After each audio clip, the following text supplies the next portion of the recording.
Greetings, Patrick here, and we are here for another watch party. Of course, you know me from Eight Questions With, and also know us from the ISC Midnighters, and we're here to do another watch party. We have a returning guest, co-host today. We're bringing back Michael Caissie to come back and hang out with us. We had Michael on before. We watched Hunter's Moon together and had a lot of fun doing that. And so tonight we'll be talking about One Ranger, which was written and directed by Jesse V. Johnson. Uh, so this is gonna be a little bit. This is gonna be fun. This is gonna be fun. It's a fun movie. It has Thomas Jane in it. Has Dominique Tupper, who is new to me, but not to any fans of The Expanse, because her and Thomas worked together on The Expanse. And also has a slightly extended role for John Malkovich, who plays one of the heads of either MI5 or MI6. We're not really sure. Uh, it is cold in New York, Anthony says. Sue is here. Thank you so much, Sue. Hey, Stephen, how are you? Um, so yeah, this is a free movie. You can watch this and join us with us for One Ranger. I will go ahead and send the link down here. Michael will be here in about 10 minutes or so, but I wanted to get on a little early so we could, set the tone for the show. Um, so let me see if I can go ahead and yeah. All right. Yeah, the term there was a song called that called One Ranger. I guess that is a motto, Stephen, from that One Ranger. The Texas Rangers have been around since the 1800s. Um, there are exactly 100 Rangers in the force, no more, no less. If someone retires, they promote whoever retires. If someone gets hurt or killed, they replace them with how many openings they have. Um, they have 100. That's what they do, and they are highly trained individuals. Of course, we know this is the one ranger, but we also know probably the most famous ranger, which is not Walker Texas Ranger, though some people might think so.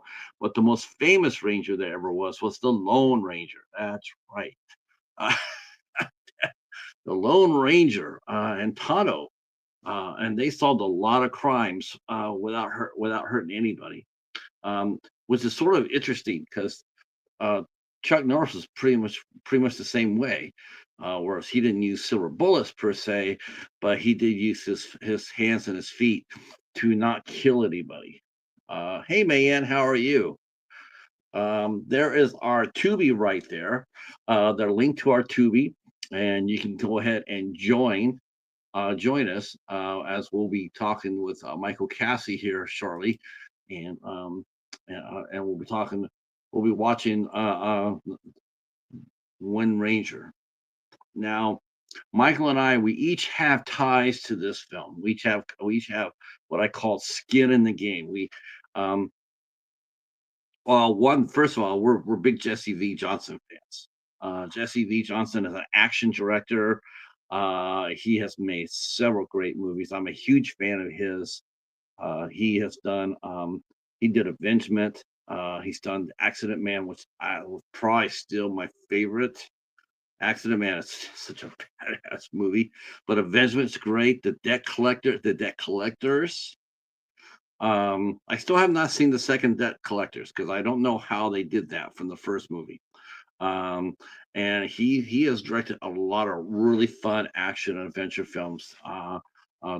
Jesse V. Johnson. I have reviewed one of his movies. I'm looking at his body of work, and I did review Triple Threat, which was really interesting because he took three normally good guys, Scott Adkins and Michael J. White, and oh god, one other actor and one other fighter, and he converted them into bad guys, and then they fought three Muay Thai fighters, Tony Jaa and Tiger Chen, and one other guy.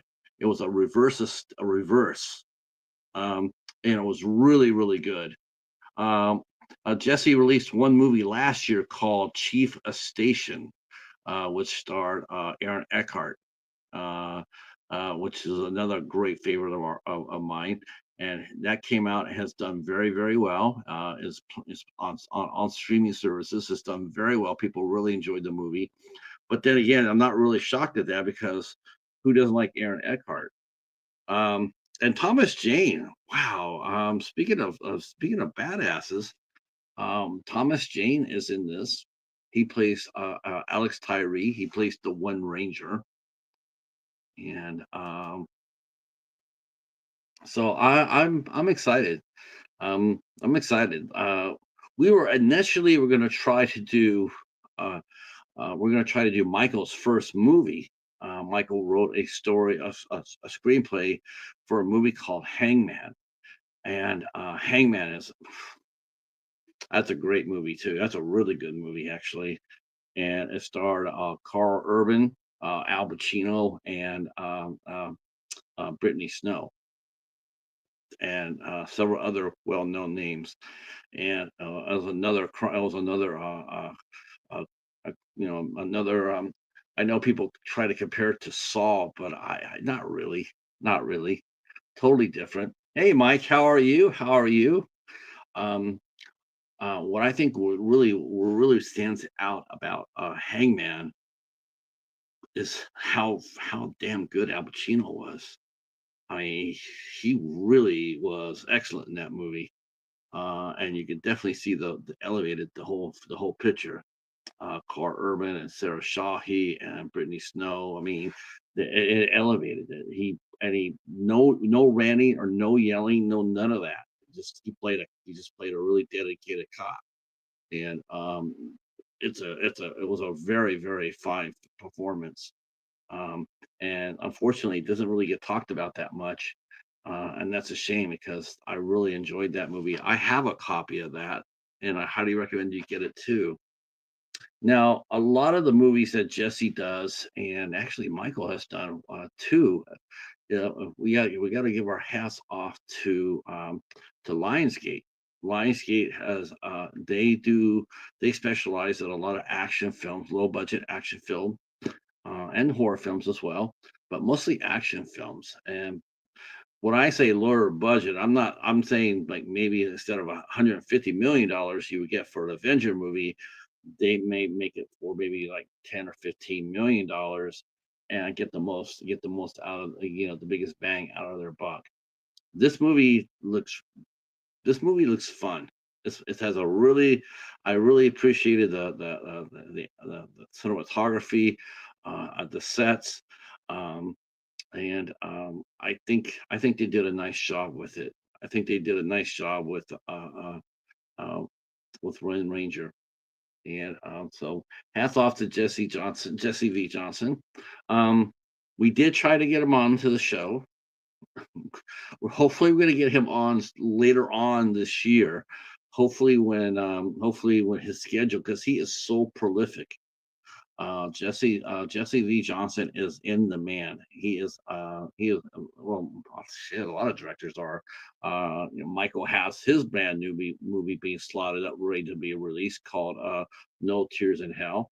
So, despite what has happened in Los Angeles, I do think that there are movies being made and being released. So that's really good because one of the things Hollywood has taken such a beating that you're just scared that the slowdown is going to become permanent. Like, instead of releasing a couple hundred movies a year, what if they start releasing just 125?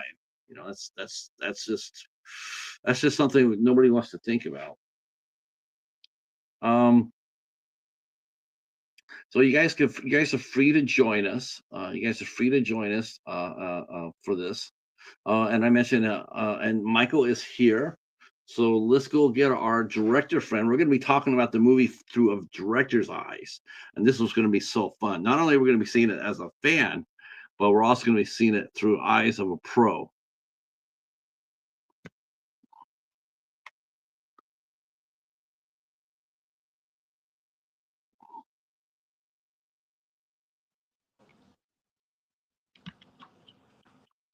Greetings, sir. How are you? Good, good. I'm excited for this. I've been sitting here, and every time it's getting closer and closer. I'm like, this is gonna be a lot of fun.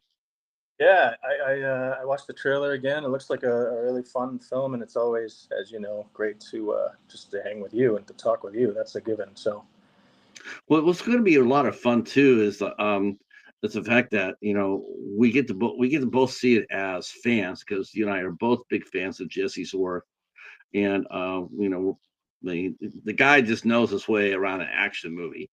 And But like I mentioned, you and I, we have small skin in the game. As Thomas Jane worked for you on Hunter's Moon on your directing debut, and then we had Sam Murray who did the score for the movie. We've had Sam on the show a couple of times. oh, I didn't know that. That's cool.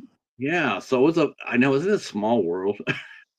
Like a big industry, really not right. So it's just It's funny. I'm sitting there and I'm thinking about that and going like, Thomas and Michael worked together. Sam came over and interviewed.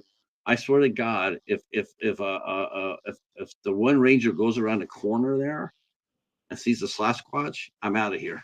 Uh, so from our last time we were doing the show, um, but yeah, this is a lot of fun. I really enjoyed it. It was like I had mentioned to everybody before you got here that we had tried to do Hangman, um, and but what do you expect from kids? This is another reasons why you want to have physical media, because we want to get to see Hangman, but it was no longer playing on Tubi. yeah, that's pretty wild, right? Oh, you know what? I just realized I need to get an earpiece for the actual. 1 second. Let me grab the piece. Otherwise, it's not going to work, right? So hold on 1 second. Right, right. Yeah, we're gonna play the movie here. We're gonna be doing commentary through it, everybody. So anything that we talk about, I mean, you can follow it on the link in the chat. Hi, Cheryl. How are you? Glad you're here. Um,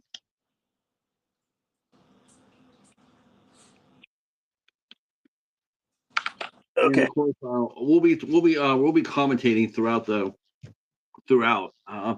gonna talk a lot to talk about. Definitely want to talk about Michael's new movie, No Tears in Hell. Um, we'll be talking about that along with One Ranger. Um, let's see. Oh yes, and everybody is free to ask Michael any and all questions that they can think of. Let's see. Mike says, "Hi, Michael. What was the last thing you wrote, produced, directed, where you picked up something you wanted to change? You want to change on your next project?" Um, I guess it'd be something you picked up from the last movie that you did, and you wanted to apply it to a future movie. Okay. Hmm. I think, I mean, like the first thing that comes into mind is just how to continually be more efficient with the actual filming process. Every time you learn more and more, and just how to get from point A to point B with the path of least resistance. So I think that's probably something. As far as like writing, I don't know. I'm always reading scripts and books and stuff like that, and it's just you take inspiration from all different kinds of places. But yeah, I don't know if that's quite a clear cut answer, but that's what came to mind when I was going over that question. So thanks for the question, and I think that's my answer. If I think, I'll let you know. We'll go ahead and follow it on Tubi. And then whenever you get a commercial, just say you got a commercial or an ad. I'll do the same thing, and then we'll pause it till we get back up and running. Okay. Yeah, that'll be helpful. All right, it is. Well, it's not quite 8 o'clock yet, so we'll keep talking. We'll get a few people to get here since I told everybody everything would start at 8 o'clock. So I want to get a few people here to hang out with us, the, um, like Max is here, brother Max is here. Hopefully, yeah, smash that like button and hang and grab some popcorn, grab a cold drink, come back and hang out with us. Um, I was going to ask you why we wait a couple minutes before it starts the show. Um, can you talk to us? Do you feel comfortable talking to us about what was your experience like with the fire in LA? Yeah, I'm really fortunate. I'm like I'm about 20 to 25 miles south of like the nearest fire. So outside of some poor air quality, it didn't really personally affect me and where I live or my kids, thankfully. But I do have friends and acquaintances and people in the business that I know, lost everything, lost their houses, and it's kind of a really uncomfortable situation there for quite a while. So what I found myself doing was just kind of texting people, and because the other thing is like I don't sometimes you don't know where everybody lives and in proximity to certain things. So if I had any inclination that maybe someone was even remotely close, I would check in with them. And so I had a lot of text threads going on at one point, just kind of checking in on people. And then, of course, unfortunately, I got I think it was three responses back that we lost our house, we lost everything, and it's just heartbreaking. It's I don't even know how to describe it any other way. And then just seeing, having worked in restaurants and that world, just thinking of like the small businesses that are no longer there, and hearing people's stories, and husbands and wives that had their business that they had built from the ground up for 30, 40 years. I didn't know personally, but hearing their stories like on the news and things like that, and then just being nothing left, and just thinking of all the people that lost their place that they would call home, or also their place of business, or their place where they go to work to pay their bills, no longer being there. I mean, it's like something out of a like a horror movie, or a post-apocalyptic kind of. Clearly, where all of those fires were, I've driven by millions of times, and to just see what it looks like now is just mind-numbing. So, from a personal level, outside of having compassion and empathy for others, and worrying about friends and acquaintances, and people that I've worked with, on a personal level, outside of that, I was safe the entire time. So I was never in any kind of I didn't fear for myself or my family, thankfully. But it does go out to those that did suffer and lose. Uh, Mike mentions, Michael, would you want to make a movie based on your past experience in the restaurant industry? That's a really good question, and I'm gonna let you answer that one, and then I got a good follow up question for you too. Um, That's a great. yeah, would you? Yeah, would you? What's that one series right now that's like everybody's watching it? Like, um, Yeah, isn't it the bear or something like that? Bear or the bear? Um, FX. That's a seen it.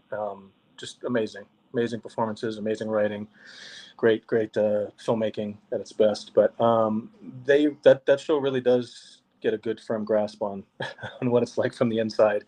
Uh, but yeah, no, I think it's there's so many stories that you could tell. I batted around a couple ideas. I think where I run into, I guess if there's a holdup, is just genre in particular. I have a couple of like action thriller kind of ideas that would be not necessarily set around the restaurant, but set around the working class, if you will, or people that work in the restaurant looking for uh, to get out of like the rut of the day to day. It's a grind. So I've had a couple of ideas that I played around with. So I don't have anything fully fleshed out or executed, but as far as like the restaurant world, I mean, there's endless stories, and it seems like it lends itself more towards comedy. But um, yeah, so the bear kind of tackles that better than I probably ever could, if I'm just being honest. I would love to write for the bear. That would be amazing, or direct an episode. direct an episode. That would be very cool. I think writing an episode and directing it would be very fun. What are you, in your opinion? What has been the best movie based around a chef? Best movie or TV show that's been based around it? Ooh, I know I have mine. I absolutely love it. It's I, it's one of my favorite. It's one of my favorite films. No matter what genre it is, it's one of my favorites. I love it. I watch it a couple of times a year. oh really? I'm probably gonna forget something. I'm gonna say like recency bias. I thought the menu was really brilliant. Mm, yes. Really well done. And then yeah, the bear. I mean, the bear. I cried. I laughed. I didn't know where it was going. I mean, it really just kind of grabs you in all aspects of going through an emotional experience with the cast of characters. So again, it might be recency bias, and I'm probably forgetting something, but those are the two that come to mind off the top of my head. What's yours? The one I really loved a lot is Chef with John Favreau. Chef. Where him and John Leguizamo are in a food truck going from Florida to Los Angeles on a food truck. Yeah, it's a good one, a really good one. Actually, I think I'm revisit it, but I really enjoyed it. Yes, good call. I kept on. I mean, I think it's one of those it's one of those things where it's like you get a sequel that nobody asked for. Nobody wants to see another King Arthur movie. Nobody, nobody wants to see it. But then you get a movie like Trick or Treat, or Chef, like you sitting there going like, I want to see another one. And then it never happens. And I've always like, I think John Favreau probably would have made one by now if he hadn't walked into the Star Wars that Disney is has him running now. Let's see. Let's see. Michael says. Mike says if you haven't, I highly recommend a movie called Boiling Point. It's done on one take, and it follows a head chef over the course of one night. High intensity. Wow. Yeah, a one take on a restaurant. Yeah, that would be. Yeah. Graham. Is that the main actor? I think his name's Stephen Graham.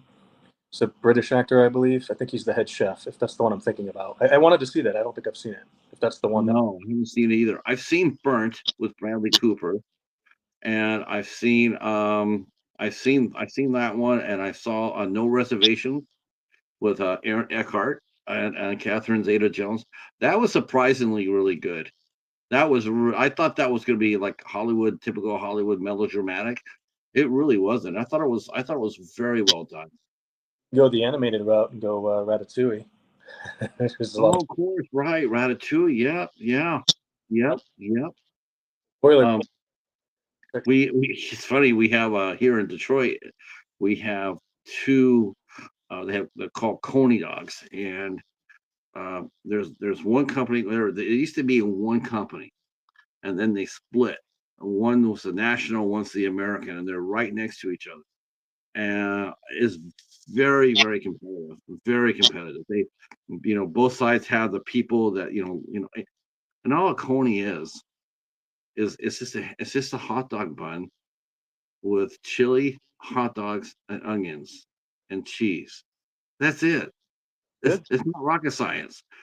But these two guys, these two restaurants, battle it out it's well known. It's the restaurants literally are side to side, and I think one of the restaurants is rather happy right now because the other one is having trouble with rodents. So I think on one hand they're going like, well, that's just disgusting as hell, and then the other hand they're going like, man, we are going to clean up. Uh, It's really competitive, isn't it? The restaurant business. yeah, and then COVID, throwing COVID and all that, a lot of the restaurants didn't survive, right? So yeah, the profit margins it's not hard. I mean, they're not great profit margins for a lot of places. So it's really for the love of the process for people that open restaurants, and chefs are passionate, and I've said this before we jump into the movie. I'll say this: I wonder how we would be as a society if part of every high school curriculum across the country required students as part of their requirements to work in some kind of restaurant or fast food place for part of a semester, just to get an experience of what it's like for customer service from the other side. Because there's a lot of empathy and compassion and understanding and patience if you've worked in the restaurant or a bar or whatever, that people who haven't just don't understand. So you can always kind of tell when someone's worked in that field by how they treat other people, and especially out in public as well. So there's the customers, and customer service is one of the hardest jobs in the world, I think. So yeah, I always thought, man, why all the stuff they teach you in high school, why don't they do something like that? Because you would learn firsthand how to work and how to be responsible and things like that, be on time, but also just to get to on the other side of that counter. So the next time that you're waiting a couple more minutes or something, you kind of have an understanding that those are human beings on the other side, just like yourself, and they're having bad days, and they're there to stuff, and they're not here for you to be abused. And nothing will turn me off more on any level, friendship, relationship, whatever, than if someone treats hired help at a restaurant poorly. I'm out. I can't do it. I refuse. Yeah, I'm with you about that. Even fast food workers, it's even those guys. I mean, they get more added onto them. Sure, they got more money, but now they have more responsibility and they're held more accountable. Which is one of the reasons why you are seeing such high turnover rate at a lot of these places is because the old days of okay okay he's just learning he messed up, but it's a teachable moment, those sort of things. Those things aren't there anymore. Now it's like, man, if you make a mistake, you're not there, because everybody expects you to have a high quality service when you're paying your workers all that much money, and that's not really fair either. Yeah, and then in perspective, I mean, if you do the math, like here in LA County, I think it is. It's I think it's $20 an hour for fast food. But if you multiply that by 40, then take out taxes, then put it up against what rent costs are here, Mhm. still not making a living. Still, it's crazy as that sounds. Because if you had told me, 15, 20 years ago, if I would make 20, if I was working at a fast food restaurant to make $20 an hour, I would think, wow, that's amazing. But if you do the math, you actually physically do the math, do the 40 times 20, take out taxes, and then look at the bills that people here in this area are paying. The math still doesn't add up. There's still shortage. You see Yeah. people. When I ran restaurants, I would have employees come in the morning, work the morning shift with me, and then go to another restaurant and work the night shift. And then I would, they did that 7 days a week. And people that have families, and I would say, when do you see your wife and kids, or your husband and your kids? And they said, I don't. So I'm not really sure that's what life is supposed to be like. It's No. unfortunate. uh we will go ahead and get the show started. I will drop the link one more time if you guys want to see that.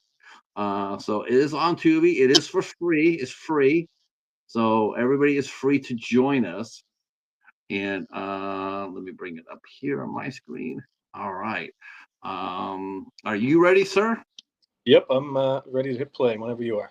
Okay, here we go.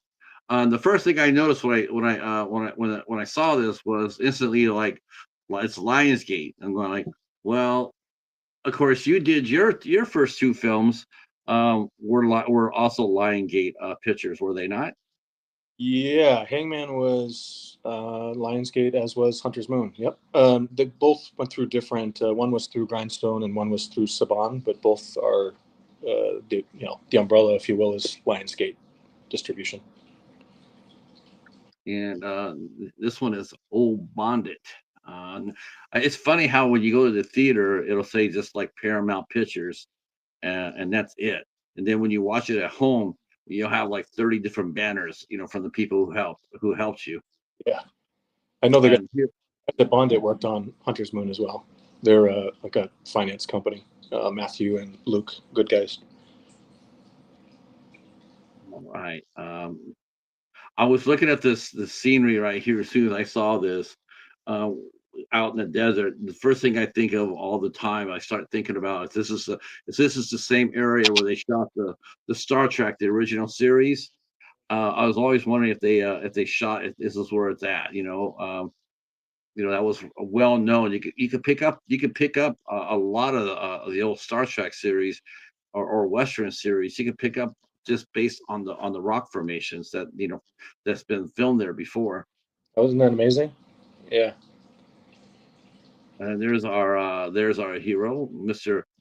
Thomas Jane. Hmm. He looks Looking good. looking He good looks at. he looks really good. He looks really lean here. He looks at home on that horse. Yeah, doesn't he?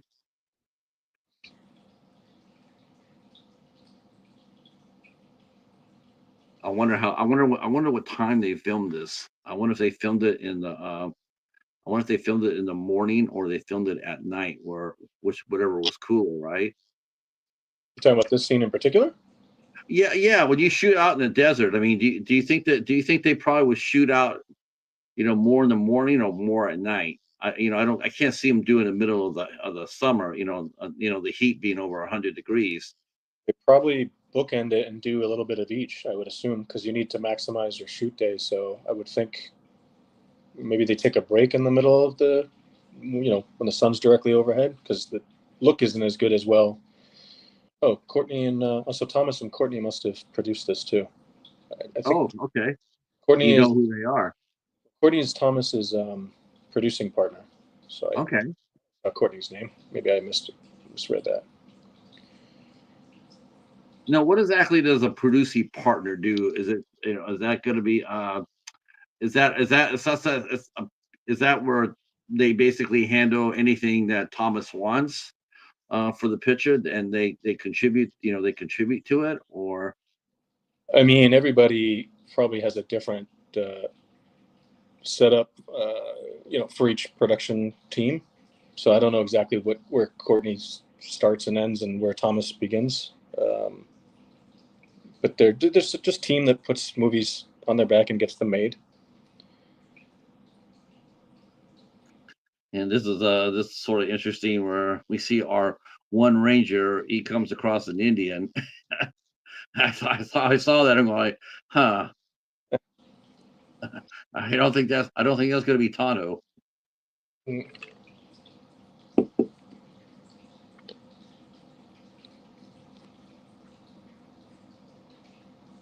Now, what's the best? What's been the craziest location that you've ever worked on? Either I know that Hangman had a great scene set in a train station, in a train tunnel, and then of course in Hunter's Moon you worked in a winery. What's been your favorite place that you've ever shot one of your films? Uh, And of course, No Tears in Hell too. yeah, it's either Whittier, Alaska for parts of No Tears in Hell was really amazing. It's either that or when we shot the TV series Purgatory in Armenia, there were a couple spots like Lake On. It's a beautiful, amazing, gorgeous lake in Armenia that was amazing to film outside of. Probably one of those two. Interestingly enough, both are kind of snowy, weathery spots, but I tend to like those settings. And Death Squad too. Did you ever get to go down Death Squad's salt mine?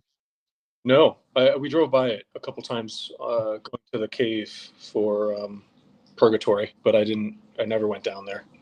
Yeah, I think I'd probably be with you about that. I'd be sitting there going like, yeah, I'm good.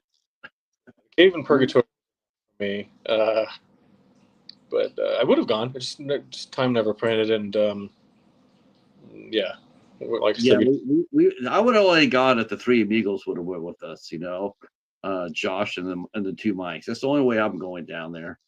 fair. Yeah, that's a good point. So now we got some villains being chased here. Um, I'm sort of noticing one thing about in the truck there, they didn't have any roll bars in it. Oh, it's interesting. Huh. Now that's a cool looking vehicle right there. Now, for something like that to get cars to a show, um, do you have to put out a call, or do they have a carpool like like Lionsgate has? Look, we have like 60 cars in our like in our storage area. Well, you can borrow any one you want for your movie, or do you have to go out there and basically you know you know looking for a cool doom buggy? Does anybody want to contribute? Would like to have your car in the movie? I mean, maybe bigger productions, Lionsgate has some kind of source like that, but my experience is like sometimes there's companies that provide prop vehicles, and that's their business. So you call the company and they either have the prop vehicle like a police cars or ambulances and things like that, or they source them. Um, so it's more from a production standpoint than like say Lionsgate or whichever distributor. Um, so for this, for example, maybe they have a company that sources the vehicles, a company that does the horse wrangling and brings the horses and that whole 9 yards there. I love this. I love the upcoming shot. It reminds me of one of my favorite Australian films called Mystery Road, and watching him, square off.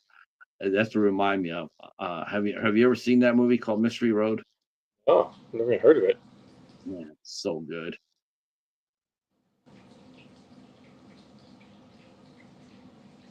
He gets his. I like how he gets his prisoner to help him spot. Like, yeah,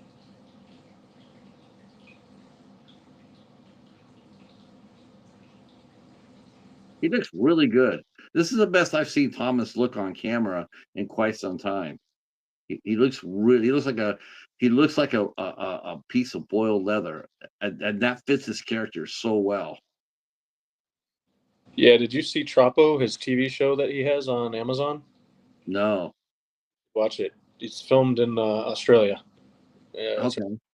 there's 2 seasons. It's really, really good. Really good TV show.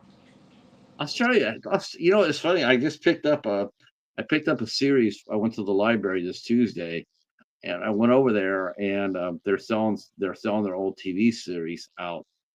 And one of the series I got was a series that I got here on YouTube.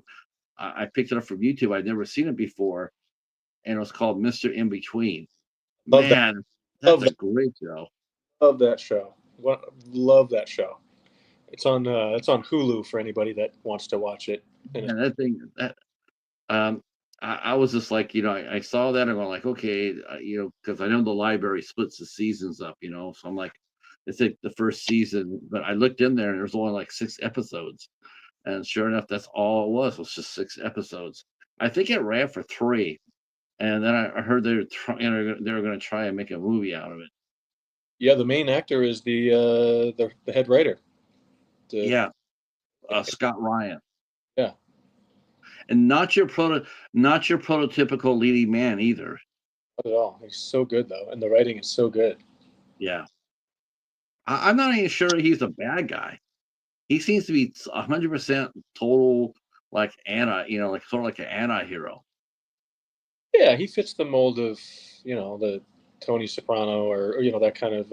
He clearly is not a model citizen, so to speak, No. but he's good for. And I'm actually watching The Shield for the first time. I'm on the last season, similar to like a Vic Mackey. God, what a revelation! I think people were really surprised to see how, because he lost all that weight before he went into it. Um, I think a lot of people remember Michael Chiklis when he did, the commish with the commish, and he looked really, he was just a family guy, Yeah, sort of like a lovable family guy who happened to be a commissioner of a small town. And but for the Shield, man, I remember seeing the first time I saw the first episode. I saw him playing Vic Mackey. I'm yeah, like, holy crow! He definitely he got badass overnight. you did. Now there's his friend saying, don't let him kill me here, even though he's taking me to jail.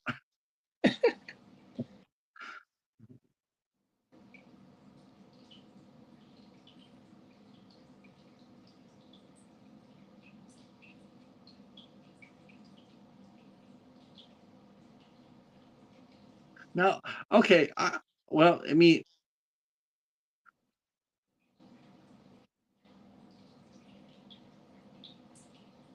There goes that guy. yep, yep. And do notice that he shot him in the shoulder. He didn't kill him. He just shot him in the shoulder. He had the upper hand. He didn't take it, and I think that was interesting how uh, Alex did not shoot him to kill him. Um, so now, but the main bad guy, we saw him run off, and he didn't get captured, which is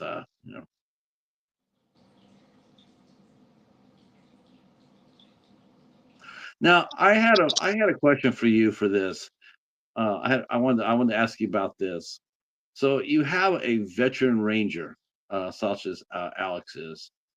He's by the book. He's very good at his job. Um, he looks like he's hungover. Do you buy that that his character at his age and with the wisdom that he had, especially at being a ranger, which is a elevate, it's an elevated position. It's like on the level. There's only 100 rangers on duty. If you were to if you were to write a Texas Ranger character, would you portray him as someone who has problems? Like that kind of problem, or would you recognize that maybe the fact that he wouldn't have a problem like that?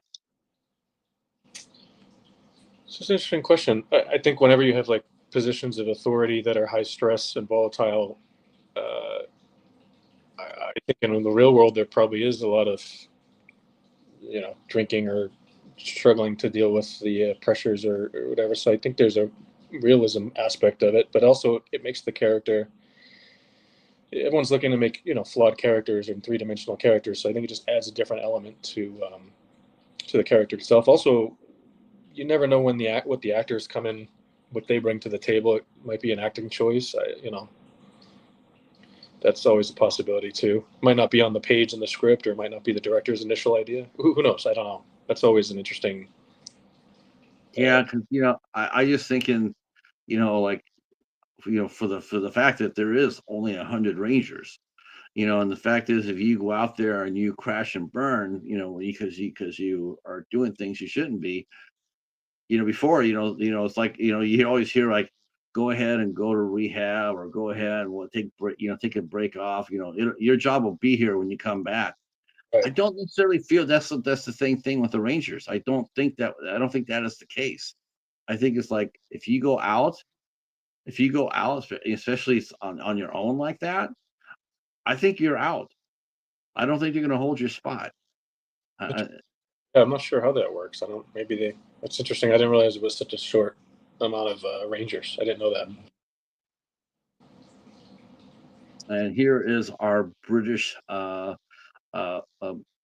don't really tell us if she's MI5 or MI6, but they do tell us that she is trying to capture the bad guy that got away in our opening scene. She is after that bad guy,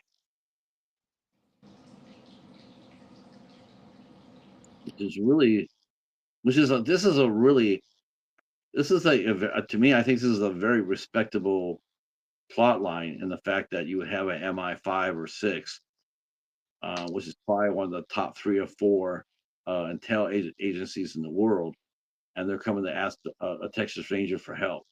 Hmm. I love that twist. I Interesting. thought, yeah.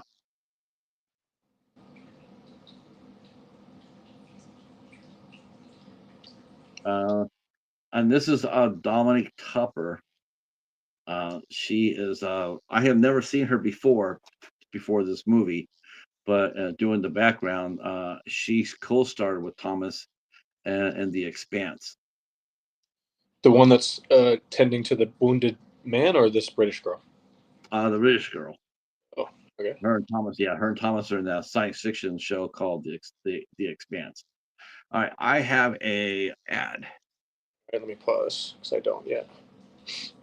That's not bad. They got us through 16 minutes. Okay, I'm back. Wow, that was quick. There's some really cool landscape shots to set Mm. up in here. Oh, they did catch the guy. That's right. They caught with help from his Spanish equal. I guess they're friends with each other. I'm not sure if they're friends so much, but they definitely have respect for each other. And I love how they underwrote Thomas, so he's not coming off talking all hero talk. It's he sounds like a cop. Sounds like a throwback to like a Clint Eastwood type role, Mm. where maybe he, cut back on the dialogue and lets it come to him. Right.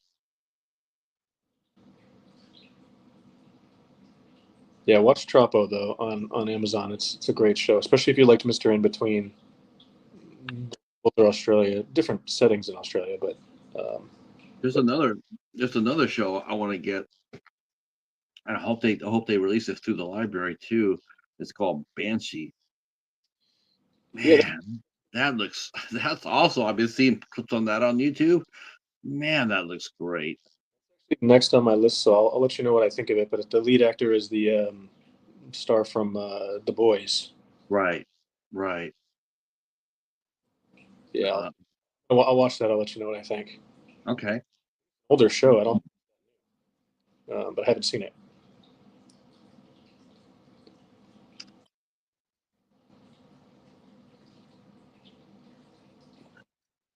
The first thing that caught my mind when I saw this scene right here was like, I'm going, there's just no way in hell that they're gonna let this guy drive one car just with two Rangers, no matter how good they are. They didn't put any era sets up there to watch over them. You know, I was just like, why? What? Someone's being set up here, Mm. and then it happened. So you saw that coming, huh? Interesting. Oh, well, it made sense because it's like there's only one car. And it's like with a guy the guy that heavy, man, you wanna have like you wanna have more troops. You only got the two. That makes sense. Good shot, good shooting. I love this scene right here.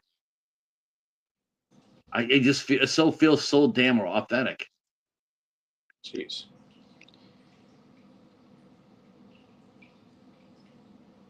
Well, Jesse sure knows how to do action, huh? Hell yeah, Jesse's a man. He is the man. Um, he has made so many great. He has made Scott Adkins. He has improved Scott Adkins so much as an actor with the movies that he's done with him. Um, Yeah, I like the Debt Collector franchise, right? right.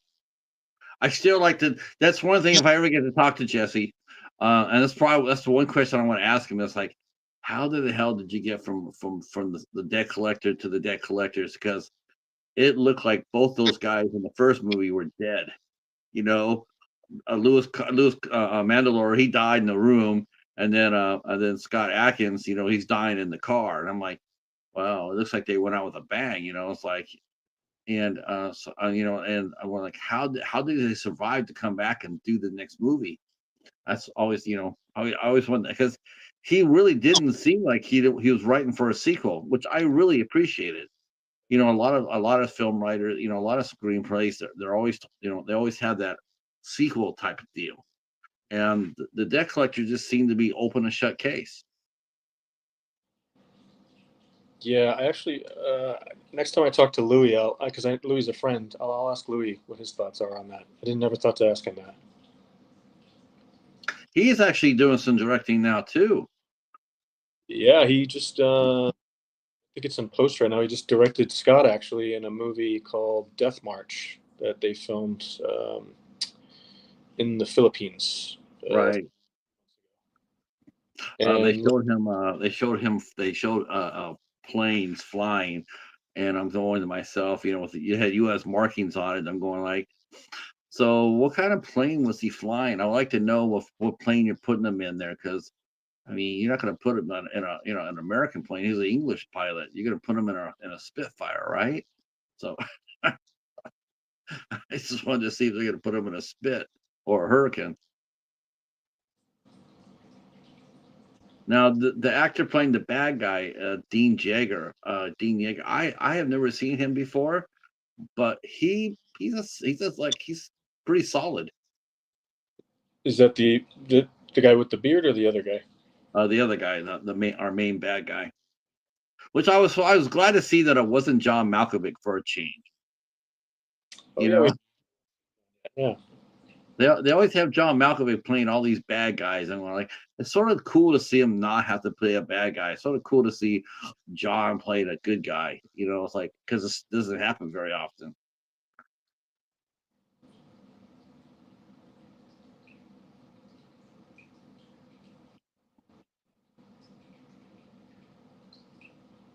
Oh, okay. Now they would have you believe that this towed artillery piece right here could shoot a shell 14 to 15 miles, 100 pound. I would like to see that. I know nothing about military stuff whatsoever, so I'll believe whatever they tell me. Like, like they're going like we're gonna go ahead and shoot a dirty bomb inside London with an artillery piece. Oh, okay, so you guys are on a suicide mission. Okay, I got it. Because you're not shooting a dirty load and walking away from it at only 14 miles. And I Uh, don't think I don't think you could go for I don't think you could travel. Yeah, it's a 100 pound shell. I think even tactical nuclear shells are heavier than that. I got a break right now, a commercial break. Okay. Ah, okay. Let me check over on the chat and see if anybody is. Oh, some people are still here. I'm not sure if they're still here, but if they are, thank you so much. If you have any questions about the movie, go ahead and drop your questions down in the chat, and yeah, we'll catch up with any questions, or we'll try to get the answers to any of your questions. I love the one. I know people do a lot of watch-alongs like this, Yeah, and I love commentaries. I do. I could when someone's doing a watch party like this and they're talking about the movie, I dig it. I always feel like I learn so much more. fun, right? It is. It's a lot of fun. I'm Um. heard that I was back, right? I'm back. Do you have the two of them sitting Oh. in the? Yep. I'll go ahead and start right now. Let All me right. know when you get to 23:37. It's like Okay. with them talking, Okay. I am at 23:30. right? Okay. Go ahead. I, Yeah, he got ambushed. All right. He was definitely lucky that he survived that.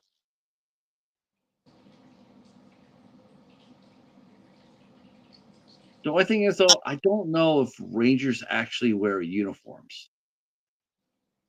oh, really? I don't know. I mean, because the other cop was wearing a uniform, and I'm just thinking to my and he was too, and I'm just he is now too, and it's like I'm wondering if you don't just wear street clothes, because I always thought the Rangers were all detectives. Well, weren't they Rangers in Hell and High Water? I think he was wearing. Yeah, yeah, he was wearing like a detective suit, like a yeah. He wasn't wearing a cop out uniform. He That was his wearing street clothes.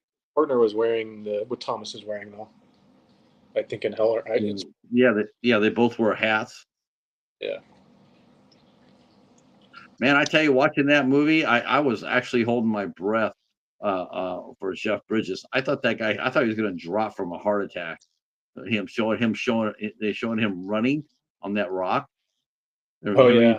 I mean, my God, he's so overweight, and it's like he's running up there and he's breathing super heavy, and just like, my God, is he going to drop dead or what? Let's see.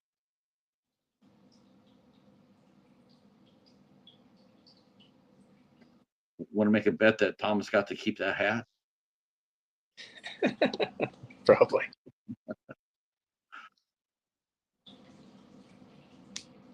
Looks good. Looks good.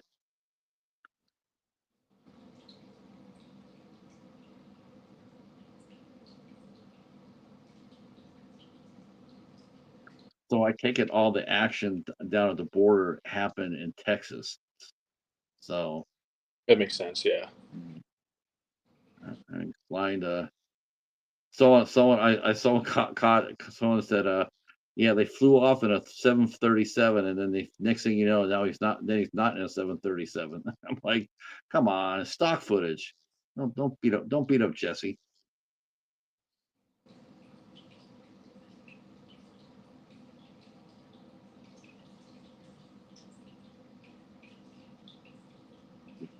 Now there have been a few shows where they showed American cops going over to London, the fish out of water plot.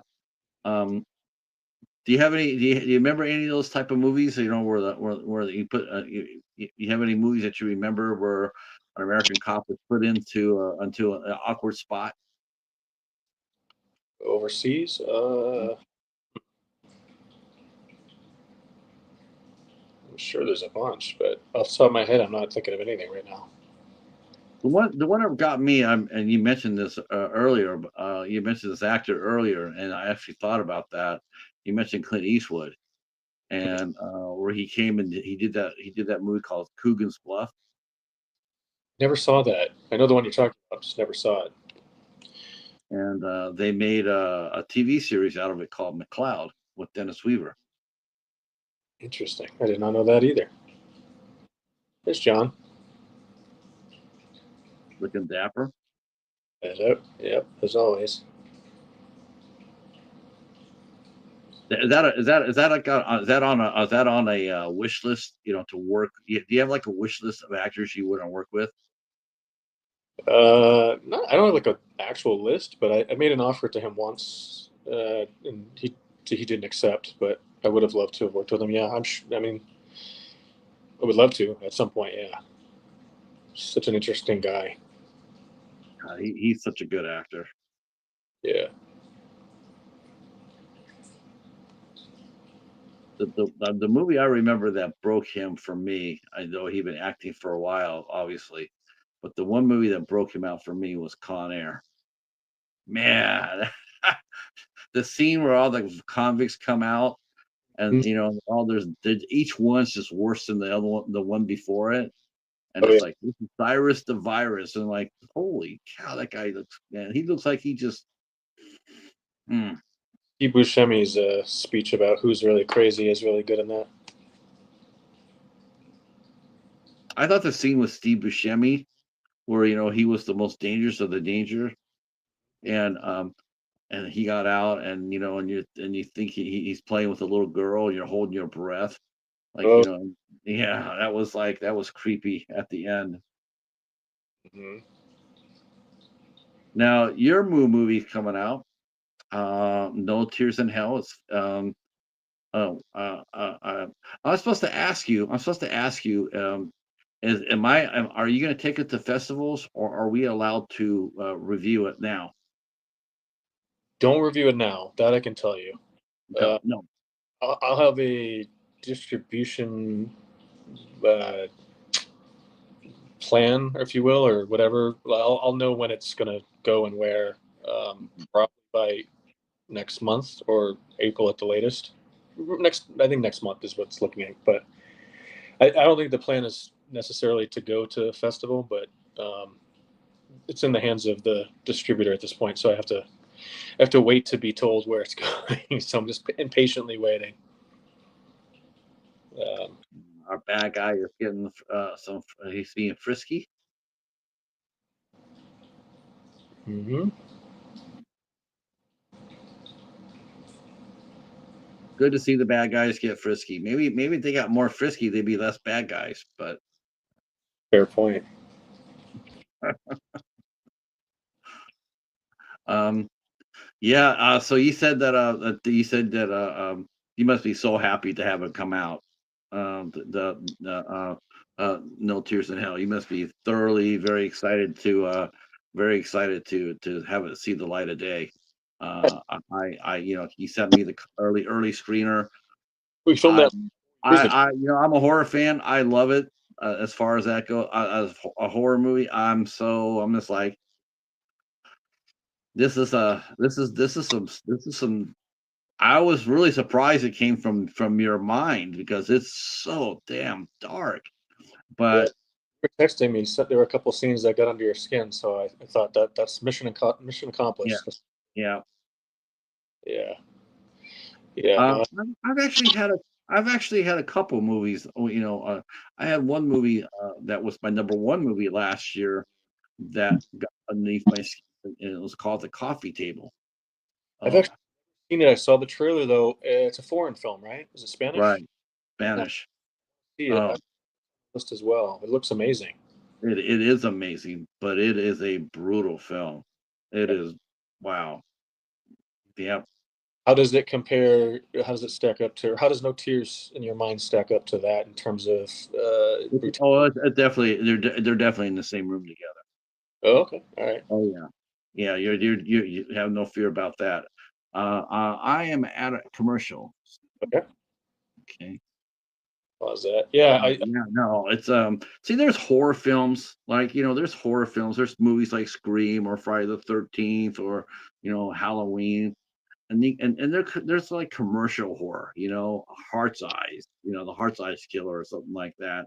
But then you got that really dark, deep, dank, like just the movies that just get in your brain. yeah. And like for I was watching a friend of mine earlier. Oh, we're back. Yeah, I love that building. it's beautiful. Well, though I can't see MI6 operating out of that though. They're still at the airport. That's why. I was gonna say, I thought they were at the headquarters, but Oh, I think it's a hotel. They're at a hotel. mm,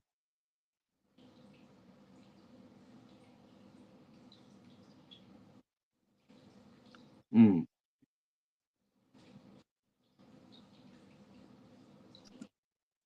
God, that would be God, that'd be tough.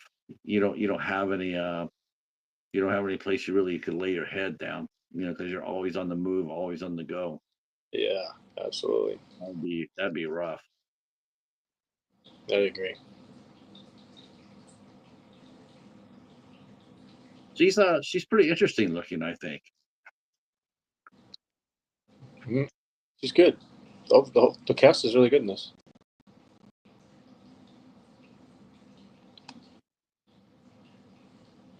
Now is I wonder if UK is I wonder if that is a I wonder if that is a easy place to film at, as far as that goes, like to fly a a company over there, and it's like, okay, we're going to be over there for like 5 or 6 days. Can we get it done in 5 or 6 days and get out of there? I wonder too if they just used a local crew and just brought, Mm. because that's what I would do. I would, assuming that this is even the UK, it could do Yeah, exterior, it could shoot yeah, exterior and just shoot. That could be Los Angeles for all we know, the insides and stuff. Movie magic. yeah.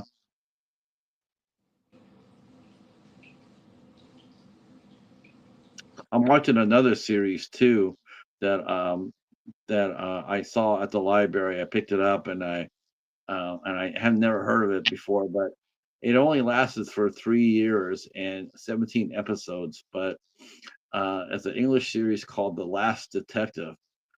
And again, it's like one of those things where it's like, man, it's so good. It's absolutely. I appreciate I appreciate the writing that the English do for their detective shows. It's not always drawn on guns. It seems like American. There's always gunplay, and at least in this one here, I haven't seen that not in a single episode yet. I'll have to check that one out too.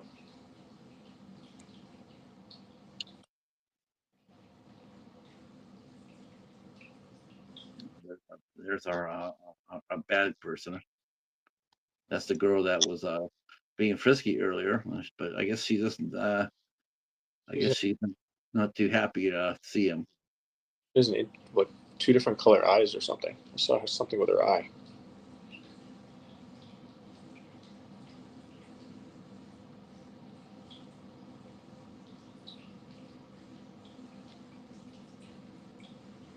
Oh, that's terrible. Oh, That- That's no, not very nice. there's no vision in that eye. I think.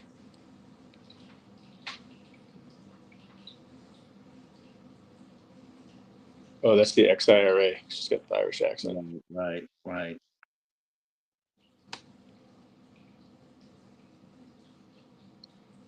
But um, oh, yep, he did. You're right. She did a Kill Bill on her eye.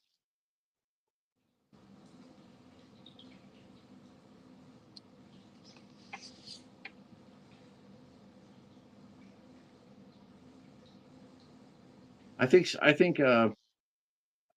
a one of these things where if he's there, she's going to be nice to him, but she's looking for a way to get that guy out of here.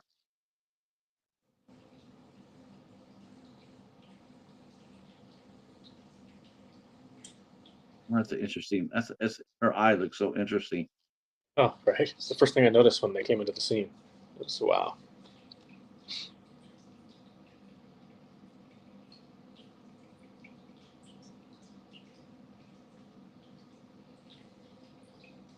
You know, well, you're not going to get that. You're not going to get that, kids. Not now. My God. Yeah, that's for sure. Uh, yeah, that's been very interesting too. You know, I wonder. You know, there's a lot of people working in the film industry that are that's nothing that anybody actually takes a look at, right? I mean, anybody if you hire a crew, do you have to look at things like that, like immigration or anything like that, or are you just looking for anybody who knows how to do what they need to do?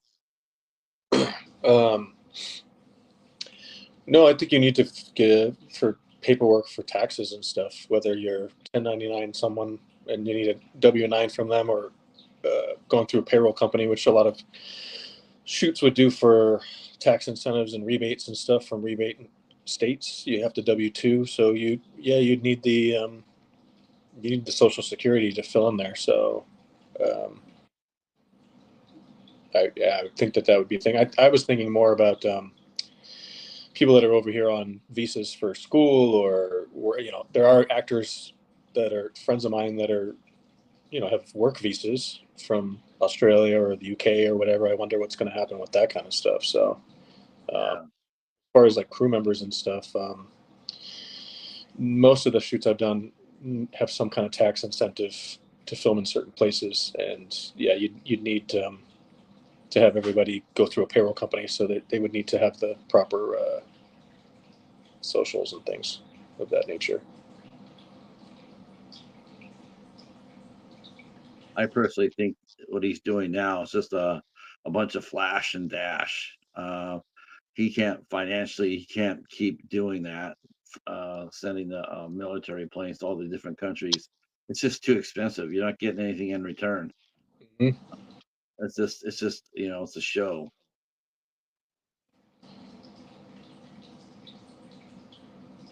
Some great set pieces for Oop, that. There we go.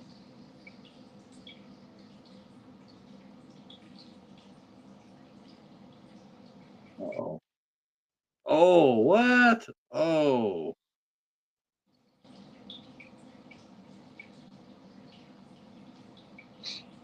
uh-oh. I'm having Punisher flashbacks. Yeah, that's a big boy right there too. Yeah, it is. Is that Kevin Nash? I can't. Oh,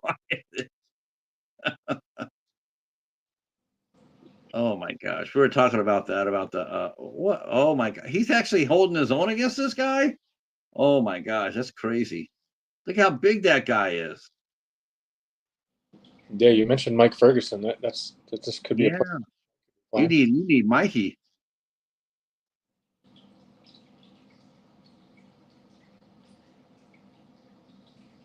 Oh, Oh gosh. That's yeah. Definitely need Mikey. That guy's been so damn busy. yep. Oh man. Oh, crazy busy. Mike Ferguson might be the hardest working man in show business. He might be. He might be. Uh yeah. I know. I haven't talked to any of them for a while. I know that Mikey got married, of course, and but it seemed like to me like he just took the rest of the year off. You know, I haven't seen anything coming out from him. You know, maybe this year, but last year, other than Hitman, um, then he got married, and I was just wondering if I wonder if he just took the rest of the year off, come back strong. I don't know him. I worked with I mean, I know Mike Ferguson. I worked with him on a TV show. What was that, last year? he came in and did a part for me. Was always Okay. such a pleasant guy to work with, such a talented actor, and such a gentleman. Yes, he is a very, very nice man. Yeah, very nice, very talented, and extremely hardworking. Yeah, there's not very many people out there work harder than he does. There really isn't. He's in like commercials and stuff on, like I'm on Facebook and I see him like, for T-shirts and things like that, and I like the little he works for another YouTuber, and yeah, it's one of those kids, it's like one of the kids channels, like Ryan something or another, and he plays a bounty hunter, and they put him all in all sorts of shenanigans, and he absolutely loves it. He looks like he's having so much fun. true story. One time, one of my kids was sitting next to me, and I heard Mike's voice, and I was like, "What are you guys watching?" And I looked, and they were watching the bounty hunter thing you were talking about. So I texted Mike, "My kids are watching your show right now." So it's funny, small world that my 9 and 7-year-old are watching this big huge. That's It was it's yeah, it's great. It's it's great. Now, I think the one thing that gets me a little bit, I mean, you can see a little bit where the budget is a little lean, is that there's just not that many people in the room. You know what I'm saying? It's like it's just there's three people there, and if it was MI 5 or 6, there'd be a lot more people walking behind doing all sorts of things, and you don't really don't see that. And I guess that's because because extras get paid too. But it's just a really it's just a it's just like you look in the background, there's nobody behind him. Not really. it could be a creative choice. It could be a budget thing. Uh, Mhm.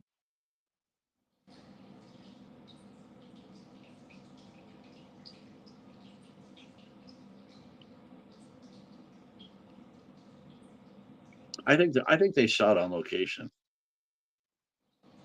well, I think John lives in the UK, right? So I wonder if they shot his stuff there and then Mhm.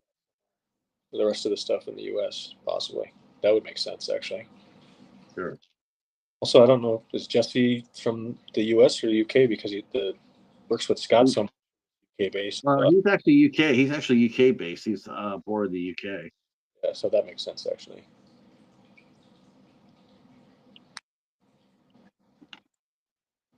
Bummer to find out. It was a bummer when Ray Stevenson passed away. Mm, very true. There's a if you ever do another action film in the if you ever do another action film in the vein of Hangman, you gotta give Amy Johnson a call. She plays Jane the Slasher, Jane the Ripper, and Accident Man. Hmm, Holy shit! Great fight scene with her and Scott Adkins had. really? Yes, tremendous. That movie's so badass. I have an ad right now. Uh, 30, I have a commercial. 30-second one. This is flying by fast. Let's see. I have 18 seconds left of the commercial. Okay. Let's see. I'm still commercial. Yeah, They're showing a Cuisinart commercial. I have the same one. They probably heard us talking about the chefs. I'm back. Are you back? Nope. Now I got a one of those gambling ones. Uh, God, that's one thing I hate about YouTube is all they do is throw out all the gambling, all the casino ones. It's so funny. I don't know if you're a big sports guy or not, but they kept gambling out of pro sports for a reason, and now that they have allowed it, now they're crying that there's things happening. Like there's people gambling on games and stuff like that, and they're wondering why and how can they stop it. And it's like, dude, that bus left the station a while ago. I'm back. okay. I'm at 44:35. All right, I'm 5 seconds behind you, so that's fine. Someone commented about the sign right there. Do you see it says Suffolk County Council? Yep. That's actually that's actually in the UK. That's that's not like a government building. I mean, it's a government building, but it's like I guess they run I guess they run all the different it's like HUD. They run HUD Hmm. for the UK. All right. It's a beautiful building though. It is. Yeah.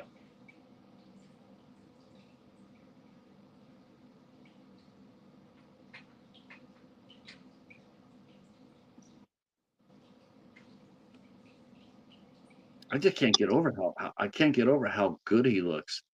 I mean, the last few films that I've seen him in, not so much. Like I don't know why, but here he looks great here.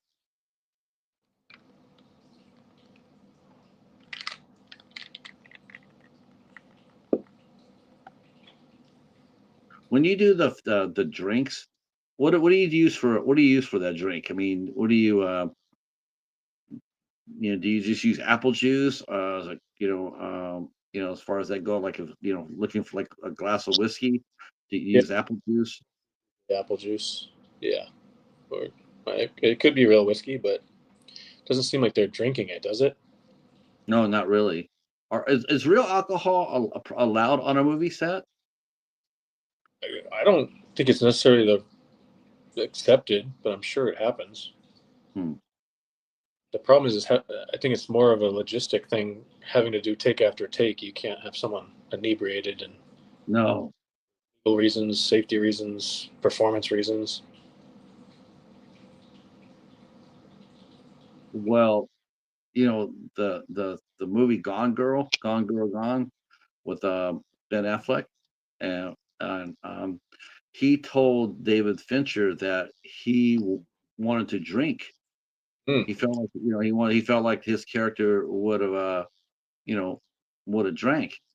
And this is when Ben Affleck had he was fighting for sobriety, Oh, and he actually told David Fincher, "I'm going to go ahead and have a drink." And I was stunned as hell. That's like the most irresponsible story I've ever heard. I mean, I'm just like, how could you let that happen as a director? That's got to be. I mean, you got to sit there and say, hell no, not on my watch.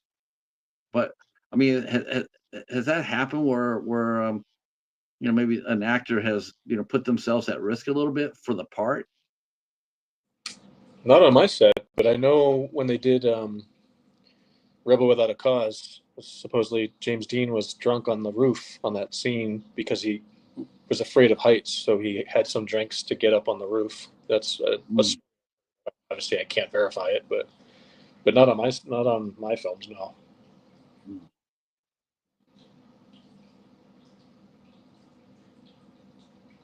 Are you gonna be watching the Oscars this year? I don't think I've watched in the last couple of years. In all honesty, I'm not. It used to be it was like a thing, but I don't know, for whatever reason I haven't been into them lately. I'll follow. No. Look up after the fact who won and stuff. But Yeah, I quit watching too. I quit watching after I think I quit caring in 2020. mm, Um 2019, 2020, during the COVID. And then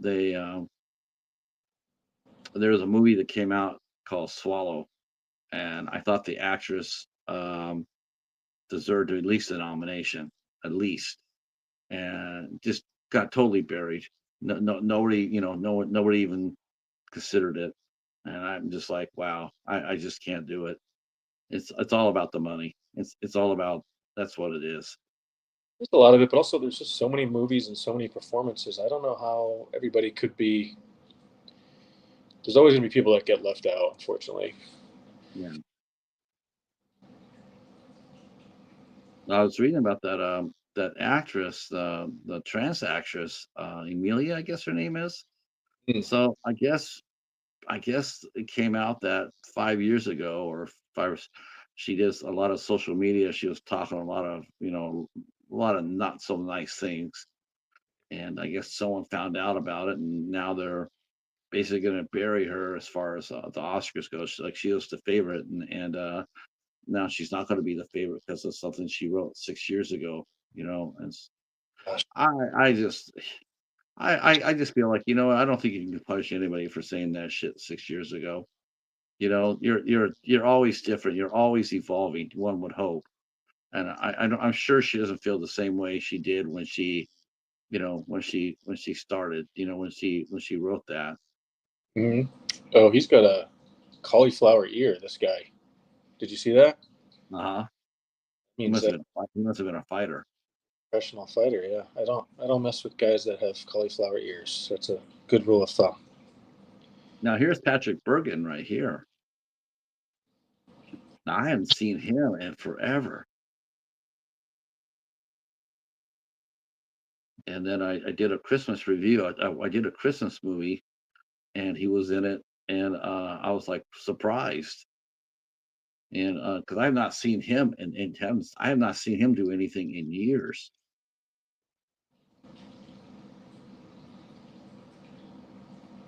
But he was a big star back in the '70s. There was. Yeah, I like the I like the villain in this. Uh, uh, um, Dean Yeager. I like him a lot. He's actually a good in betweener. You don't know if he could play. Looks like he could go both ways. He's got that. He's playing a villain, but he's also sort of got that hero look to him. He kind of looks like Scott Eastwood, Clint Eastwood's son. Oh, Yeah. Yes. Yes. You're right. You're absolutely right. Oh, that's yes. He certainly does. and the eyes and the eyebrows.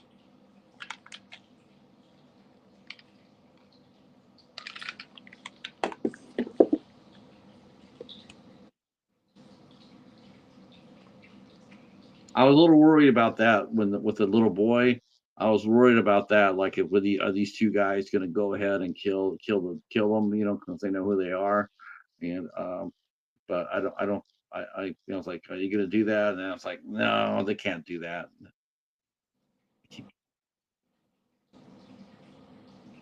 Because he's trying to say that he's working, self-righteous, trying to do something for the good, and you can't be killing kids if you're going to be doing that. Definitely not. Yeah, that's verboten. But they're right though. The doctor's right. Says, man, we just, those days, those old days, they're no longer welcome. We're trying to move on past the troubles. Hmm.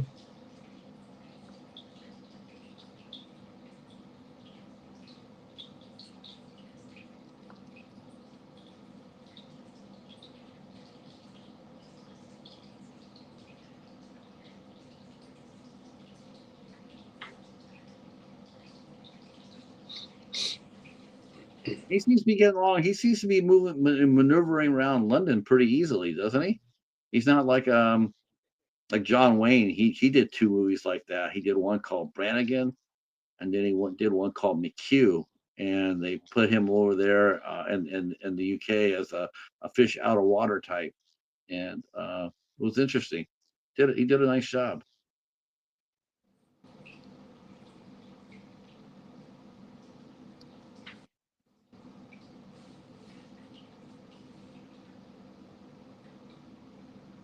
Soldier of Fortune. God, I haven't heard that term in forever.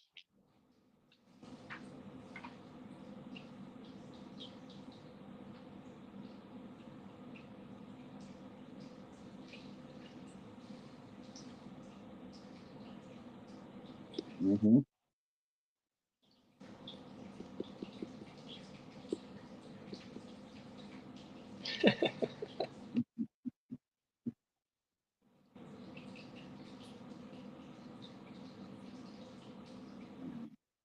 They are putting a lot of pressure on him, just the two of them.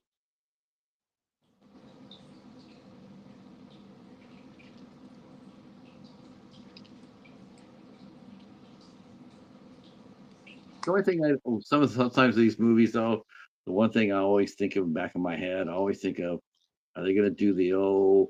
betrayal gig. They're going to do that. Are they going to like are they going to go all the way to the end and then she turns out to be turned on him? I'm like, please don't do that, because everybody seems to do that, and it's like I like for once for like where they go ahead and say thank you to each other, and then right off into the sunset. Yeah. They do a lot of that.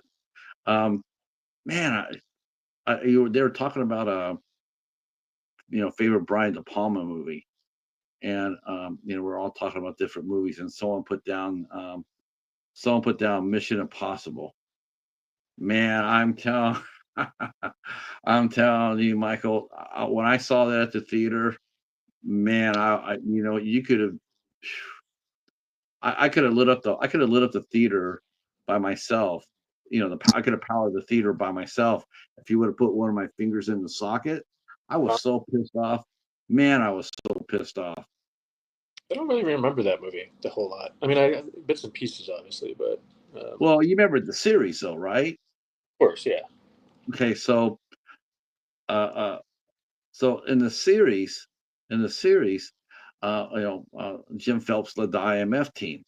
He's there. Every mission came from him. He was the leader. In the Brian De Palma's movie, John Voight played him. Played Phelps, and they had him betray the team. That's right. Man, I just couldn't. I just no, I just can't. I fucking hate that. I hate that movie. I noticed that. Do you notice the Russians? They're always wearing those track suits.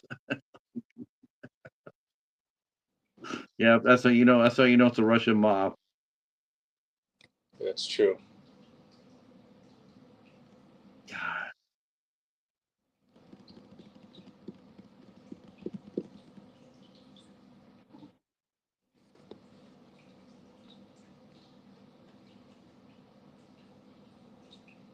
Man, they're outgunned. Actually, I couldn't understand that. Why is just the two of them?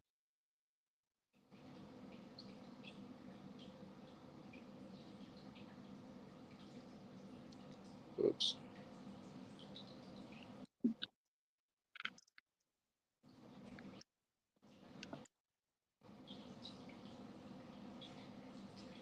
Mm-mm-mm.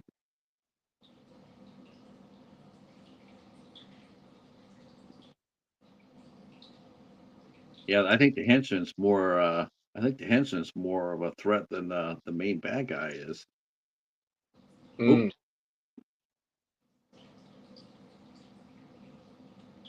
damn.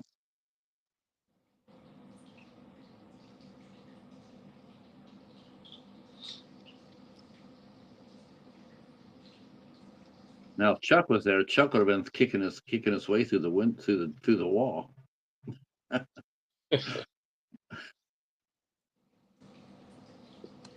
Oh, he's not going to fight okay, I thought he was going to fight that guy. Oh, here he goes. Yep.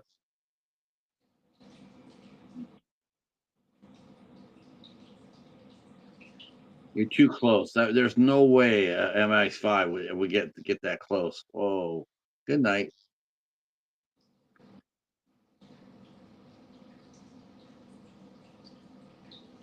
Hmm.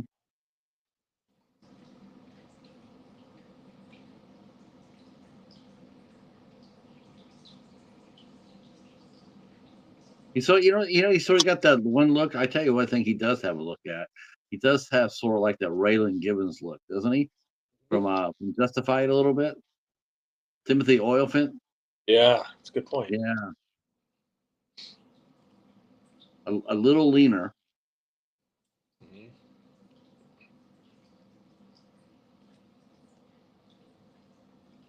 Uh-oh. I think they're gonna fight. I don't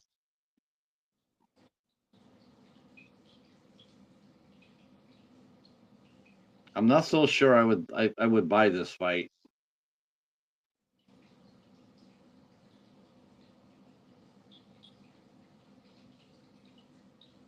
Yeah, I think he's tough, but that guy's like he probably outweighs him by about 50, 60 pounds.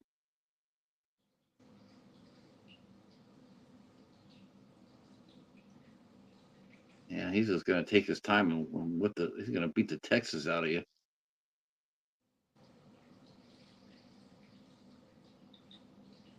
That's a good idea for a plate.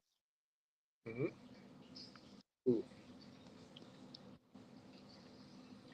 Yeah, he's getting worked.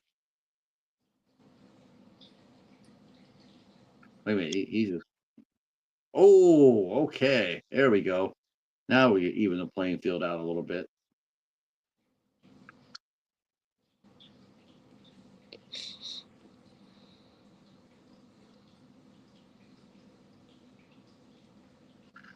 He's slow, and they're not afraid to show that either. That's interesting. Yeah. You know, he's taking an ass whipping.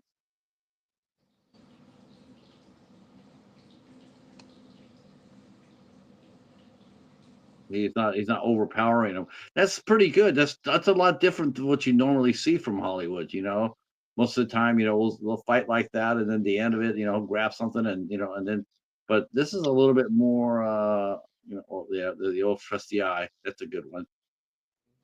That's also very effective too. Like a oh, he Oh, jumped. Oh, yeah. what? He jumped out the window. I don't think he should have did that. Oh, I don't. I think they were higher up than he thought they were. Oh, Maybe, or maybe not. yeah. Oh my god! I jumped out the window. So, how did you come up with the idea for no tears in hell? I've heard a few of those stories. Like like I know that there were three guys. It was called Three Guys and a Hammer, and it Mm, was about the three Russian boys that killed a guy on camera, and they put it up on the internet. Um, was it? Uh, I mean, I guess that's what they. I guess that's what they did, and they got infamous for it. So where did the idea? Where did the? How had you read about the story? And did someone suggest it to you? How did you come up with the idea of that movie? If you feel comfortable talking about it. yeah, no, sure. The executive producer actually, it was his idea it's based off of a true story. So he just told me about the killer, that he wanted to do a movie. I did the research, and then That's how the script was written from there. Um, You're a villain. You're a villain in that. I got to be honest with you. Whoever cast him for you, that guy looks creepy as fuck. yeah, I our mean, cast I know he's an actor, but I doubt I was sitting next to him. is actually a sweet human being. His name's Luke Baines. Our casting director, Debbie Sheridan, she was fantastic. I don't think there's a single everyone in that movie is amazingly cast, and that's how I met, actually, Gabby, who you know. Right, right. That's Uh, how Gabby and I met. Was through that film. Um, but yeah, no, Luke Baines is actually an incredibly kind and thoughtful human being. So that's what makes that performance that much more impressive. because he just was, you couldn't take your eyes off him. Mhm. Um, you just couldn't take and watching him, you're sitting there going like, well, he just, the way he looked, at the end, the way he looked toward the camera. It's like I said, I mean, it's going to be one of those where anybody that's into horror, like dark horror, Yeah, gonna really enjoy this. They're gonna really get into it, and they're gonna like, damn, this is gonna be damn tight. yeah. Um, I don't know what the average, lightweight. Oh, they're in England. It Uh, would, I don't think no one's going to watch it and not have a reaction, right? I think that's a fair assessment.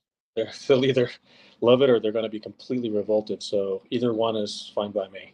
Um, I get to hide behind the fact that it's based on a true story, so that makes me a little less creepy. Uh, but no, it was. It's. I think it's going to surprise a lot of people. I think maybe that what we're seeing here. I mean, the one scene where that got me, and I'm just thinking to myself, going like, I wonder if this is like, because it's not the first time I saw, it's funny is I actually saw a scene like that from a movie. It was called Lady Frankenstein, Okay. and that movie came out in 1971, right? But they had a scene in that movie that showed what you and I were talking about. They showed that in that movie. I was like so surprised. I'm like, are you kidding me? I had never seen it before until I saw Redwood Massacre, Annihilation. That was the first time I ever seen a scene like that, and I'm just like, and then the next thing you find out that they've been doing it for a lot longer than you think. Um, what's I mean is I guess there's no boundaries now, right? There's anything can go for us as the story if it helps the story. I mean, do you think that's a fair assessment for horror? It's definitely, the boundaries have definitely been pushed. I think there's still a fine line between whether or not you get a rated R or NC-17 rating. Mm. But no, it's gotten to a place now where I don't know. I think as an audience, it's a lot harder for us to be shocked. So I would be Mhm. surprised what would be not allowed at this point, I guess. I don't mind being surprised. I don't. When I watched the coffee table, Yep. I'm going to the bathroom, to try to hold in my lunch because I came close to it. Like that movie almost made me lose my lunch. Uh, Uh, oh uh, yeah, I was sitting there. Okay, okay. And the thing is, I've seen it 3 times, and even knowing what I know, the scenes in it, I still get nauseated watching it because right. it's just so freaking intense. Maybe I'll watch that tonight. Maybe that's what I should watch tonight after. Yeah. Um, No. I mean, for me, it was like, does it fit the story? Does it move the story along? Is it important to the narrative? I'm not being gratuitous for the sake of being gratuitous or violent or, for the sake of being violent. But it was a hard script. It's the hardest script I've ever had to write in terms of being emotionally invested. It was a hard script to write. It was a hard film to film. And what I think part of that probably had to do because it was a true story. yeah, and I have kids, and it's uh, ever since I've had kids, I've noticed that my palate has changed. It's harder for me to watch certain things. Life became really real at that point. So Mhm. Yeah, me too. I can watch the coffee table per se, but I can't do an illness movie. I can't do that's understandable for yeah, sure. yeah, I just can't do it. It just stops me in my tracks. But there I am watching Human Centipede. Oh yeah, I'm down with that. I'm bound to vengeance. Oh hell yeah, let's fire up the popcorn machine. You know, let's watch Brian's song. Hey, I'm out. I'm out. Close to what happens. It makes sense actually. So no, I get that. Did they blow him up? Oh, I guess they did. I guess he set himself to go up. To blow him, he blew himself up. Not enough cotton balls on a bush. What time? Uh-huh. What's the time code for where you're at?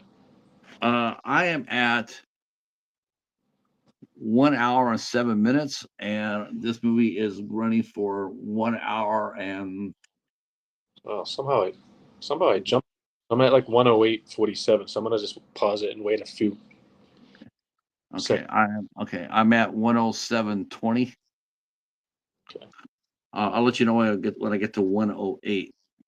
Somehow I passed you. I don't know. I thought you were ahead of me, but all right. Now, have you ever talked to Jesse? No, I don't know Jesse at all. I like I said, I'm friends with Louis, um, and I've communicated with Scott Adkins, but I've never met him face to face, and I've never talked to Jesse. But I was a fan of the Debt Collector franchise, so I think that's when you had posed watching this, I thought it was an interesting choice to watch, and then obviously Thomas as well. So Right, right. You know, it was just something, it was just trying to find something that would be fun. And you know, like I said, I know Jesse's work, and you know, I was actually hoping for, you know, when I saw this, I'm like, I'm down with this. And then, when I was talking to him because he pinged me on Instagram and because he saw I put the post, I put the, you know, I put it up on here that we're going to be watching it, and first, I thought I messed up. I thought I made a mistake because he said that it's just, you're watching my movie with another director? And so for a minute there, I'm going like, well, why not? You know, like, you know, because we're fans. That's what I said. Is we're big fans. You know, yeah, it's like, yeah, you know, it's not like we're sitting here. You know, where I would never ever think about that. I would never sit there and say, well, how would you shot that scene? I wouldn't do that. I'm more about watching it. You know, I'm more about enjoying this. You know, enjoying it. Um, you know, I said, well, I had asked him, you know, I had asked him, but you know, he's so busy. He's so damn busy. So, you have you an know, int- I told him, says, well, next time we could do this again. You know, well, I'll be happy to do this again. You know, when Cheetah Station comes out, I'd be happy to sit there and talk to you about it because yeah. I'm a huge Aaron Eckhart fan. What do you say to that? Do you reply to that? I hope so. But like I said, I mean, his you know, his schedule. I mean, it's Mm, just, you know, it's, you know, it's everybody, you know, everybody I talk to, it always goes on their schedule. right. Let's see. Oh, everybody said hi. I'm sorry. Hi, hi, Cassie. Hi, Betty. Uh, let's see. Hey, Hops. Uh, yeah, that was my fault. I'm sorry, huh? I didn't see that either. I totally bobbled on that. I forgot to change the date until late today, until or actually middle of the day. Um, but no, I want to do this again. I want to do this again. The watch party. You know, as far as that goes, I like the idea of doing watch parties with a professional. You know, someone who's in the movies themselves, and we could talk about talk about the scenery and the acting and the story and Got an um, ad, yeah. ad right now, Patrick. Pardon me? I have a commercial. Oh, okay. Let me go see if I have a commercial. Nope, I don't, but I'm gonna put it on pause. Okay. Where are you paused at time wise? I'm gonna be paused at 109:47. Got it. Okay, Our main henchman got a boo boo. He got a band-aid over his eyeball. I'm back now. You can unpause it. Okay. Yeah, actually, there's not very many commercials on this tonight. Most of the time, there's commercials all up and down the place, but this has been Pretty good. very well. Yeah, not very many ads. Yeah. Let's see. Yeah, thank you guys. Thank you guys for coming in. So this is the second time that we had Michael Caissie on the show. Last time we had him on, we did Hunter's Moon together. And we'll be talking again with Michael in a formal interview with the cast and crew of his brand new movie called No Tears in Hell, which will be coming out later on this year. And we will be talking to, hopefully, we'll be talking to not only Gabby, but also get to talk to Audrey as well. That would be a lot of fun. Get Gabby and Audrey on. Yeah. Oh my God. I think Audrey's adorable. She's so adorable. Yeah. What? She's a sweetheart. We can maybe get Tatiana, uh, who's in Australia. Who's the scene? You know, the other girl with Audrey. It's Tatiana's one of my favorite actresses. Maybe the three of them would be kind of That fun. would be awesome. See, I'm back running at a 111.10. 111.10. Right there. Perfect. Uh, you have to try to, a JDAM missile will take out the. Oh, I didn't know they had JDAM missiles. I know they have JDAM bombs. They call them dumb. They call them dumb bombs, lead bombs.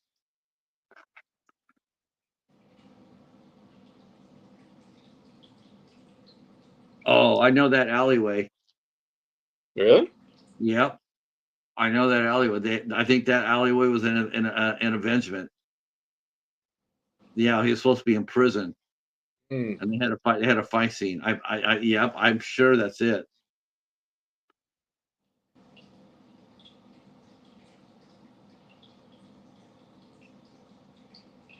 Oh, she finally got herself a decent sized gun this time. she she got rid of that little gun, and now she's got herself an automatic rifle. It's so weird to see. It's so weird to see guns in Britain because, like I said, most of those shows that they've had that I've seen, they don't have gunplay. It's all cerebral. It's all about it's all about brain power.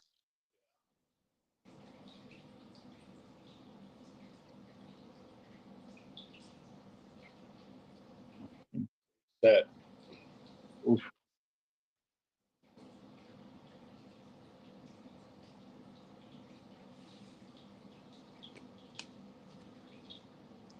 right. Oh,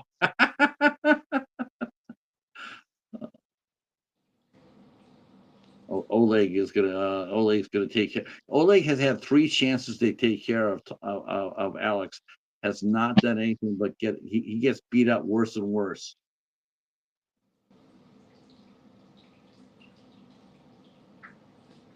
Yep, and the men we break in are just getting yep.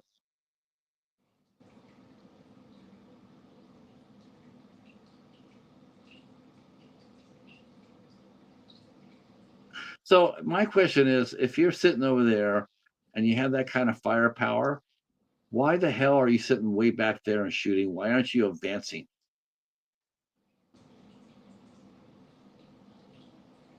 I don't know. Hmm. Strategy thing, maybe. I don't know. I don't know. I don't know. It's just like I think Oleg is probably on medication and he's lost his eye, and I don't think he's really thinking too strategically.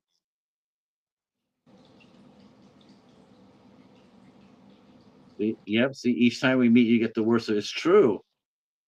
It's true. Oleg should have been. He should have taken care of business, but he's just maybe I got hit in the head too many times. That might be it.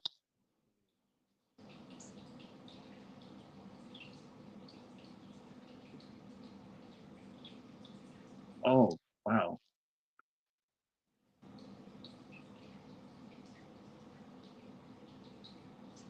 Ooh, that's a nasty looking gun. A nasty looking knife. Wow.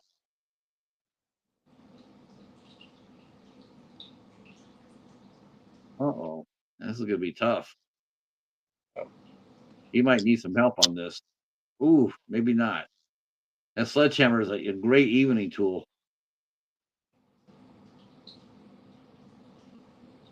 Ooh, ooh, that's a wicked looking knife, isn't it? Man, that is.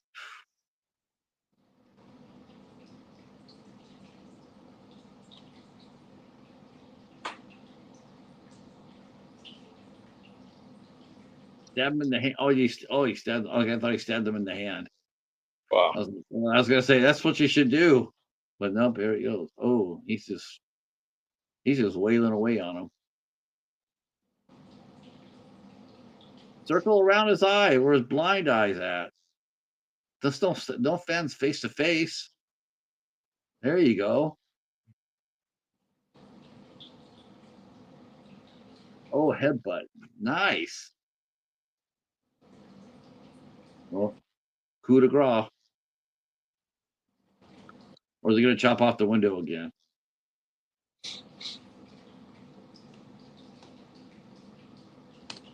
Oh boy.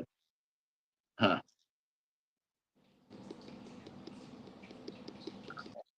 Wow. He's actually he's taking a beating. They're both taking a beating.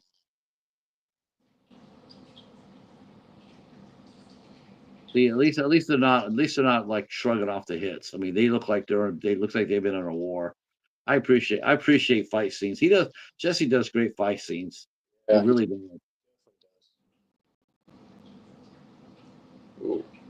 Uh, I don't think he's getting up from that one. no, I think that was his jaw.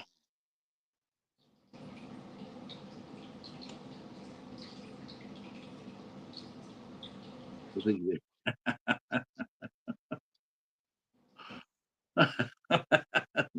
yeah, they fought 4 times already.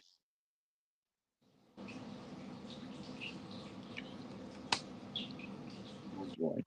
All right, let's see if they can get down the stairs. See if they get down the stairs before. Well, wait a minute. You're not going to leave Oleg there, are you? Oh, I guess he. guess.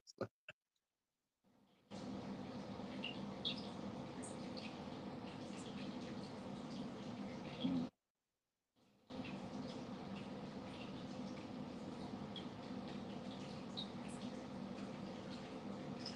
mm, wow.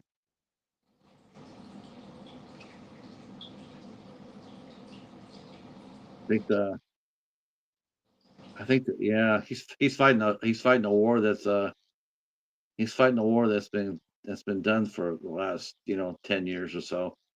There's no war for him to fight. Hmm. Mm.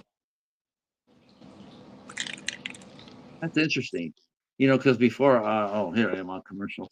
That's interesting because for many times, that's for many times they use that as a stereotype. Hmm. Yeah, like the IRA, was used as a stereotype. Every time there was a Irish terrorist, it'd be an IRA. But ever since the war has ended and there's some peace in Ireland, you have to turn around, you have to find your new bad guys. Now it's the cartels and but even then, you have to be careful about that because they did the remake of Red Dawn, and they were going to have the Chinese be the main bad guys, Yeah. but they thought, well, maybe we don't want to get them pissed off that that's how we're so they decided not to have the Chinese be the main bad guys, but the North Koreans Hmm. because what are they going to do to us? Uh, I'm still on commercial here. Okay. Back. Commercials have been great this for tonight. I agree. Hmm. I think the English they have the cops on the back of the vest. I think the official cops have armed police Hmm. on their vest. That's part of their, the ones that have, because not every cop has a gun. It's only very few, like a normal cop, like a drive, like a traffic cop. I don't think they carry weapons.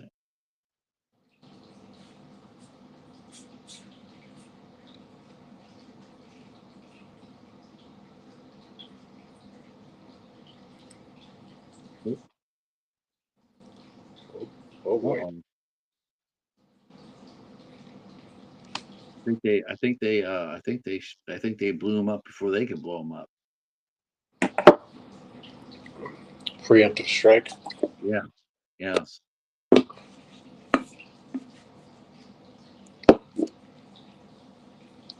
Yeah. Yeah. Somehow I don't think they're making it home.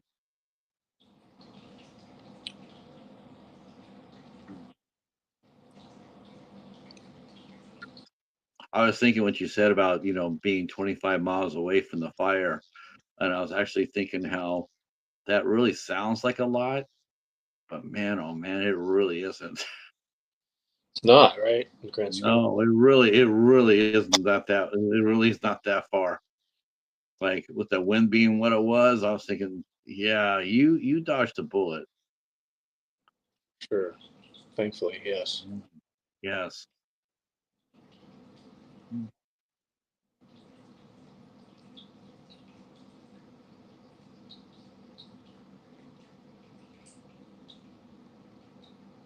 And he's gonna surrender. Oh, after you shot up the doorway, then you expect them to surrender.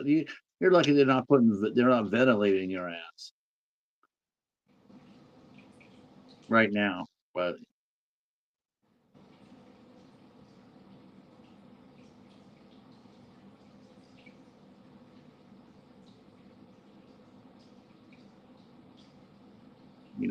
he's got a one or two he's got to have one or two tricks left up his sleeve.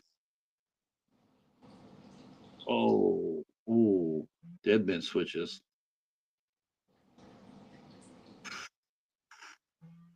If I go, we all go. Damn, I don't think he's suicidal at all.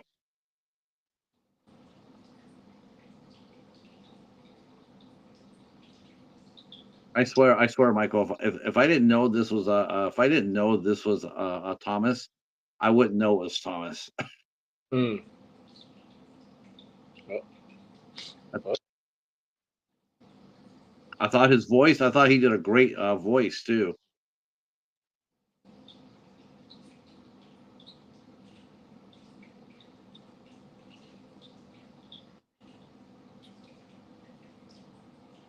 No, no, no perimeter. Wow. It looks like now Declan looks sort of like Liam Neeson.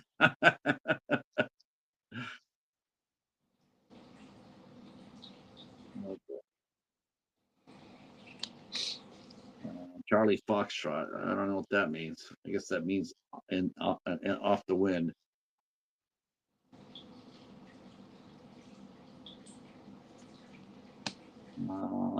Oh, coffee for coffee. I'm buying coffee for everybody. He's like,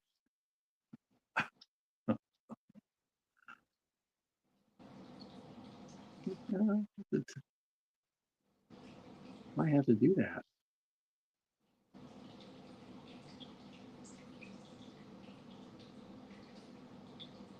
Hmm.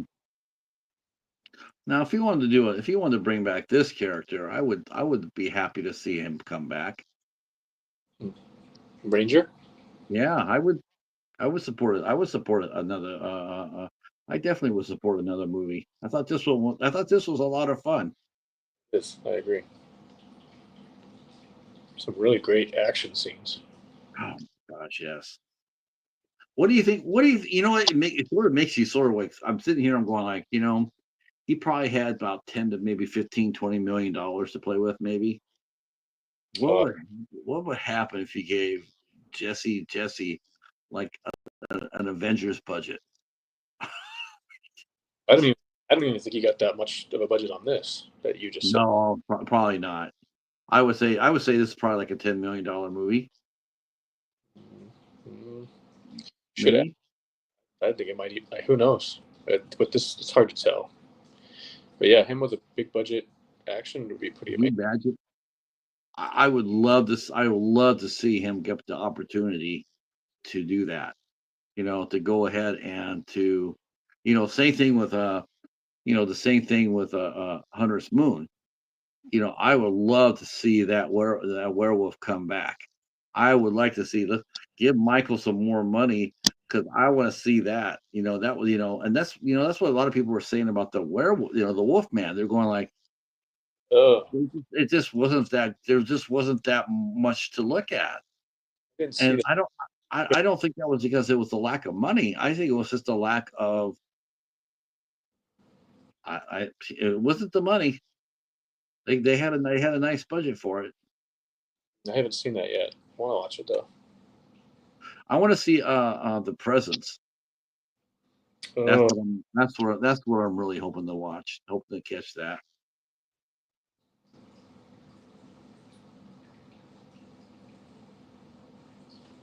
Okay. So the bad guy got away, but now he's back over in Mexico. Okay, I'm down for that. I don't know why you would go back to Mexico on the Texas border if you know this guy was sitting there trying to hunt you down.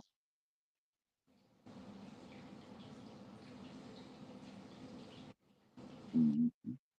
Only you can prevent forest fires.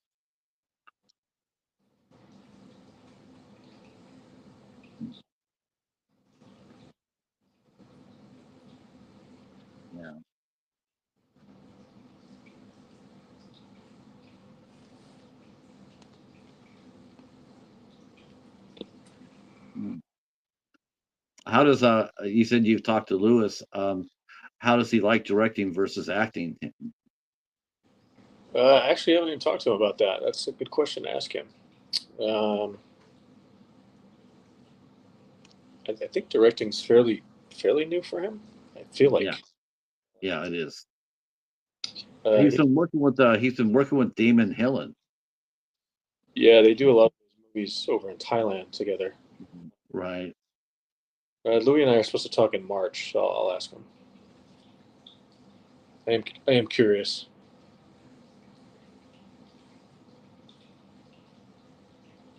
No, it's our bad guy once again. I don't know why. I don't know why you would put yourself in that position.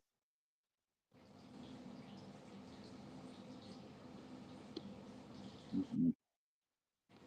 That's great scenery right there. Mhm.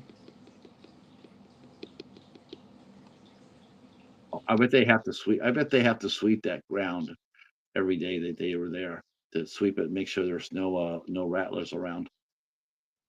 Oh, yeah, that makes sense actually. Yeah, they would have before you know.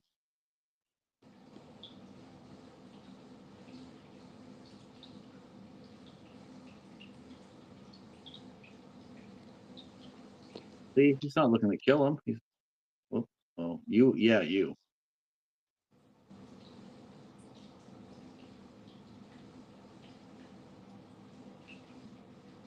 yeah.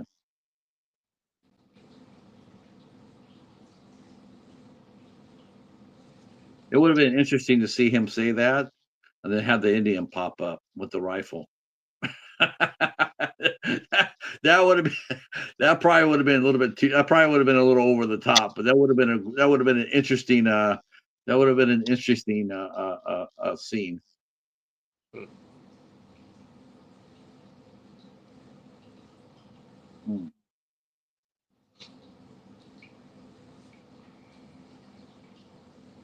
Yeah, I'm gonna stand here in the open and get ventilated.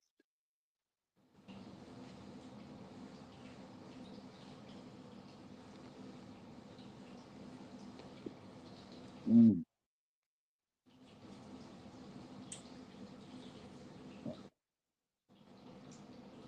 Wow, he moved around pretty fast, didn't he?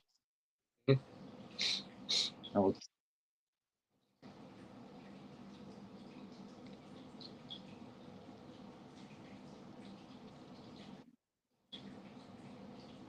probably a 30-06 right there.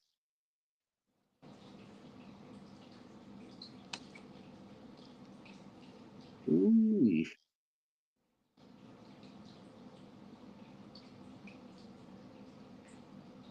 Oh, that's awesome. Yeah. That's awesome. That's great. Now, I wonder where he would go. Would he be extradited or would he stand trial here? I think he stand trial here, and he wouldn't be going to England. Oh, I don't know. No, kill cops. They kill cop killers in Texas.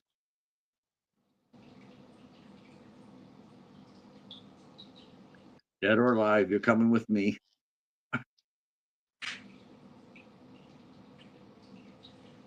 Oh, that would have hurt so bad if he would have got shot in the back of the knee like that. He would not be he wouldn't be doing that.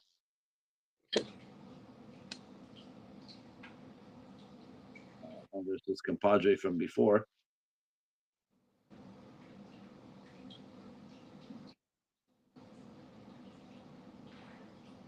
Hmm,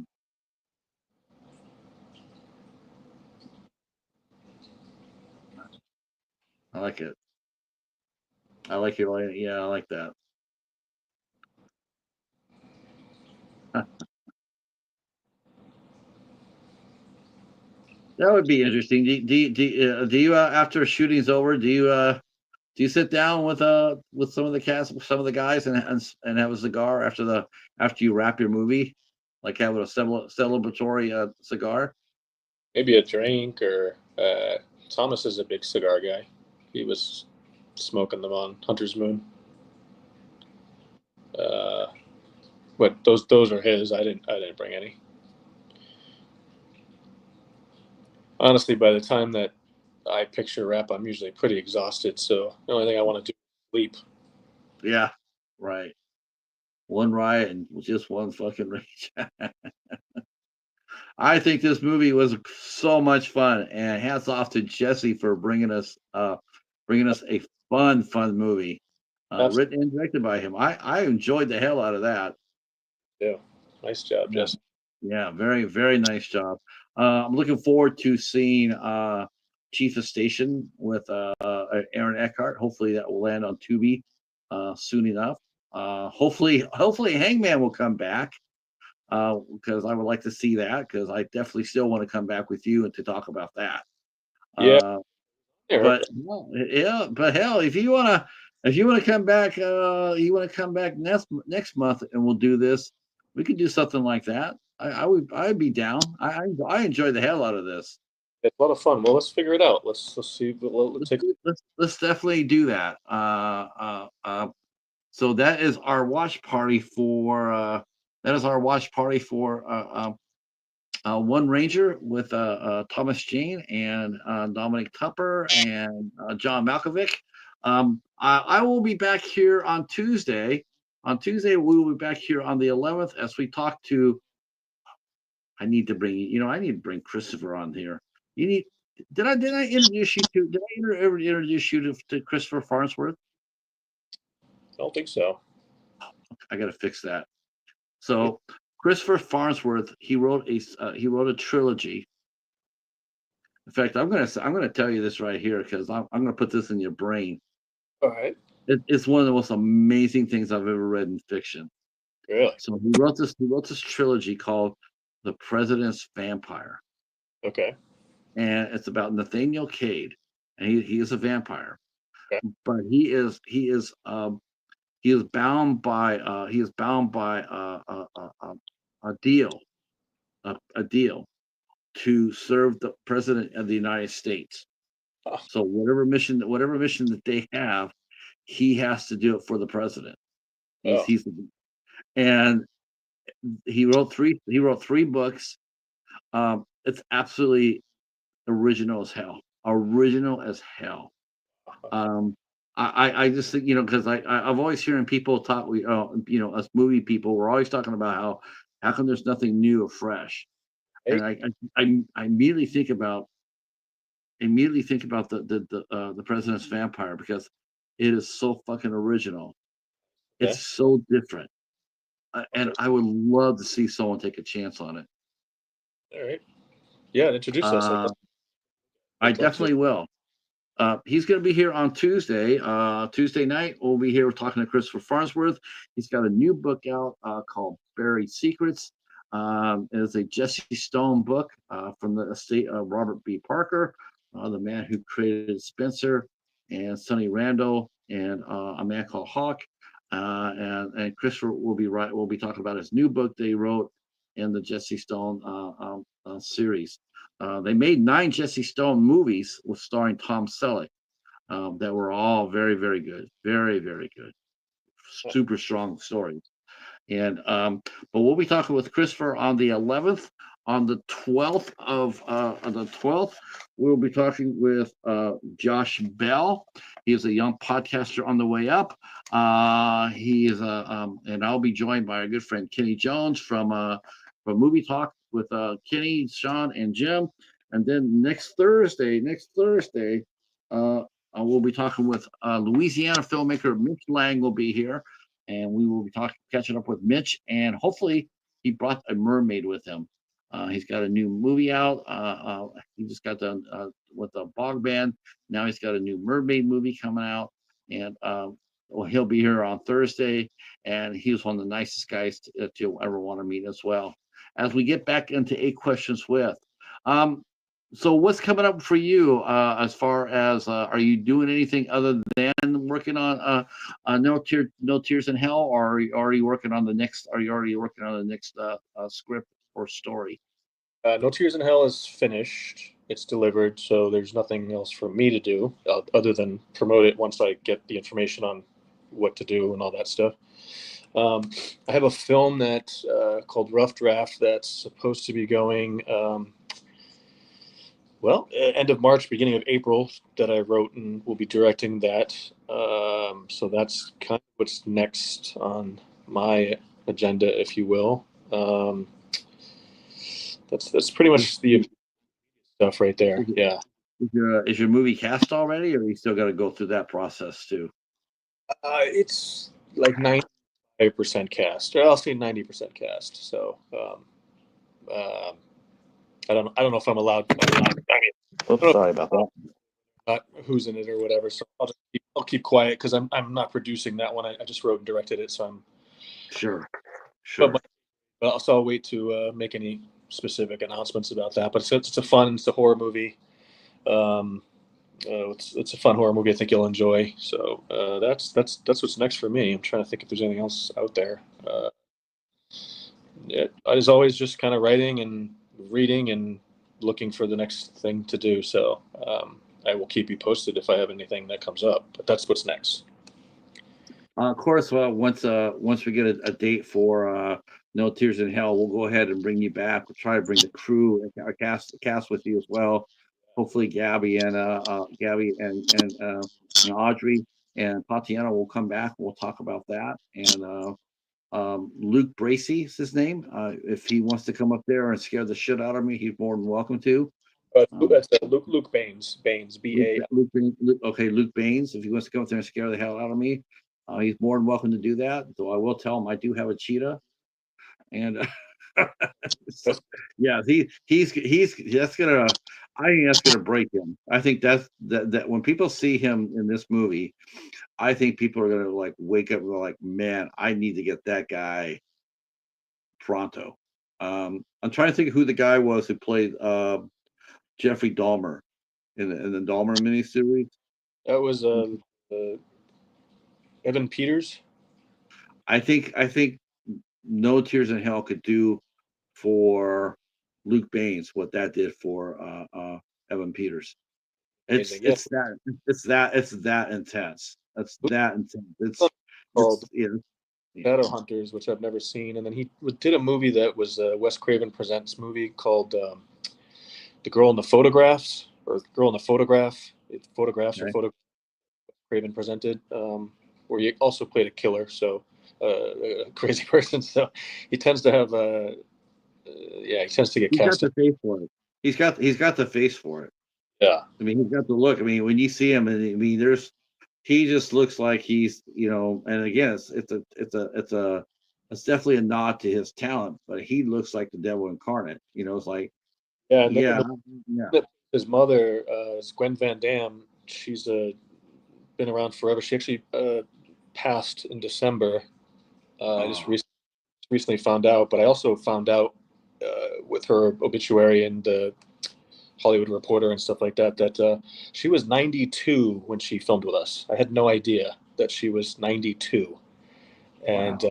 so it just puts in perspective how great her performance was, and she was such a trooper. So the film was already picture locked and everything, so I wasn't able to put like in remembrance of her at the end of the film. So unfortunately, that didn't happen. I just found out, but no, she passed, and just spoke with her probably a month or two ago. I think in November, maybe she did some ADR audio work for some of her voice stuff. So that was the last time we talked, and yeah, December she passed away. So unfortunately, she didn't see the finished film. So I hope we did her proud. I think so too. I think you did her proud. She's very effective in her role, and she played it great. And yeah, I did not hear about her passing either. But of course, our condolences go out to her and her family on the chance they hear this. Yeah, she did a great job. It's Yeah, a good movie. It's a good movie. You definitely will raise some eyebrows with this one for sure. And I could definitely yeah.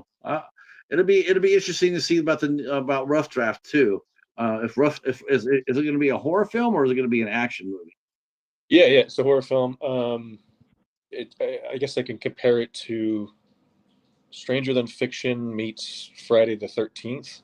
I guess is as a comparison that I would make. So if you can wrap your head around what Stranger Than Fiction with Will Ferrell, which is a comedy, forget the comedy aspect, but the that part wrapped into a Friday the 13th movie. It's about a writer who's struggling to find the perfect ending to his next novel, and we follow um, the victims of a killer, which is what the novel's about, in like a Friday the 13th type style story, and the worlds kind of collide, if you will. So, premise. I definitely like to see who you got in the different roles. That'll be fun as well. Their movies always get well casted too. That's for sure. Whether it be Hangman all the way up to No Tears in Hell, you get some really talented actors on your projects. That's not everybody is blessed enough to say that. You know, a lot of times it's maybe people just cutting their teeth. Mhm. But you've been really fortunate. You got some extremely professional people, very skilled, and I think it helps elevate your films. Certainly does. I think obviously it starts with the script, and then casting, and for me it's the script, then casting, and then the director of photography, and kind of those are the pieces that are that make me definitely look good. So I get those pieces of the puzzle put in place, the rest kind of falls into place. Um, so yeah. Well, I'll tell you what. We'll go ahead and end this, and I want to say thank you again for everybody who came in and watched it and hung out with us. And Michael, thank you again for hanging out with us. Pleasure. And we Having will me. definitely, yeah. Um, and I will send you I'll send you a link to the show on Tuesday if you want to come by say hello. You can come on by if you're yeah. Well, you know what? Why don't we do that? If you're not busy on Tuesday, I don't think I can. um, I don't think I can join you, but send me the link anyway. Just make sure. I got to see. Depends if I have my children with me. It tends to be a little too loud for me to escape for right. that. But Yeah, no problem. If not, and I'll also I'll figure out what we're gonna do. We'll do this again like in the first Sunday of our first Saturday of March, and I'll try to find us a movie for us to watch and sink our teeth into, and we'll do something like this again. you ever watch Purgatory, the TV show? Because I know that's on Tubi. We could watch an episode or two. Yeah, I'm down with that. If that's the route that you want to go. Nope, I'm down for it. Yeah, so there's is it 16 episodes? How am I drawing a blank on this? Yeah, there's 16 episodes, but they're hour-long episodes. So if you wanted to put two together and watch that, that could be kind of interesting. I Just as think so too. I yeah, like it. So I say we lock that in. We'll just make sure that you're available. We'll make sure you're available before we do it. And if you are, then I'll mark it down and we'll make it happen. yeah. Thanks for your time, and my hat off to Jesse and the team for Yeah, Jesse. Yeah, man. Woo. That was a hell of a ride. I'm down with that. That was a lot of fun. But next time, if we do another Jesse movie, we should because you haven't seen Accident Man yet. oh, We need to watch Accident Man. okay. We and I should watch Accident Man. That is a badass and Avengement. It's God, I hear a lot of people talk about Avengement, saying that probably is Jesse's best film. I love it. Um, It's really good. um, Avengement is yeah, and they say it's his and also Scott's best film that they've done. I gotta agree with them. I think Avengement showed that it showed one thing. It showed that Scott Adkins can act, Yep. Hmm. and he did that. He played that role on John Wick 4, I where haven't. he had yeah, he did a nice job there too. Yeah. It's So on my list of things to watch, but yeah, I'll check that out. But yeah, no, thanks again for the time. Thanks for having me yeah, on. yep. Enjoy the weekend, my friend. All It's always right, we'll talk to you soon.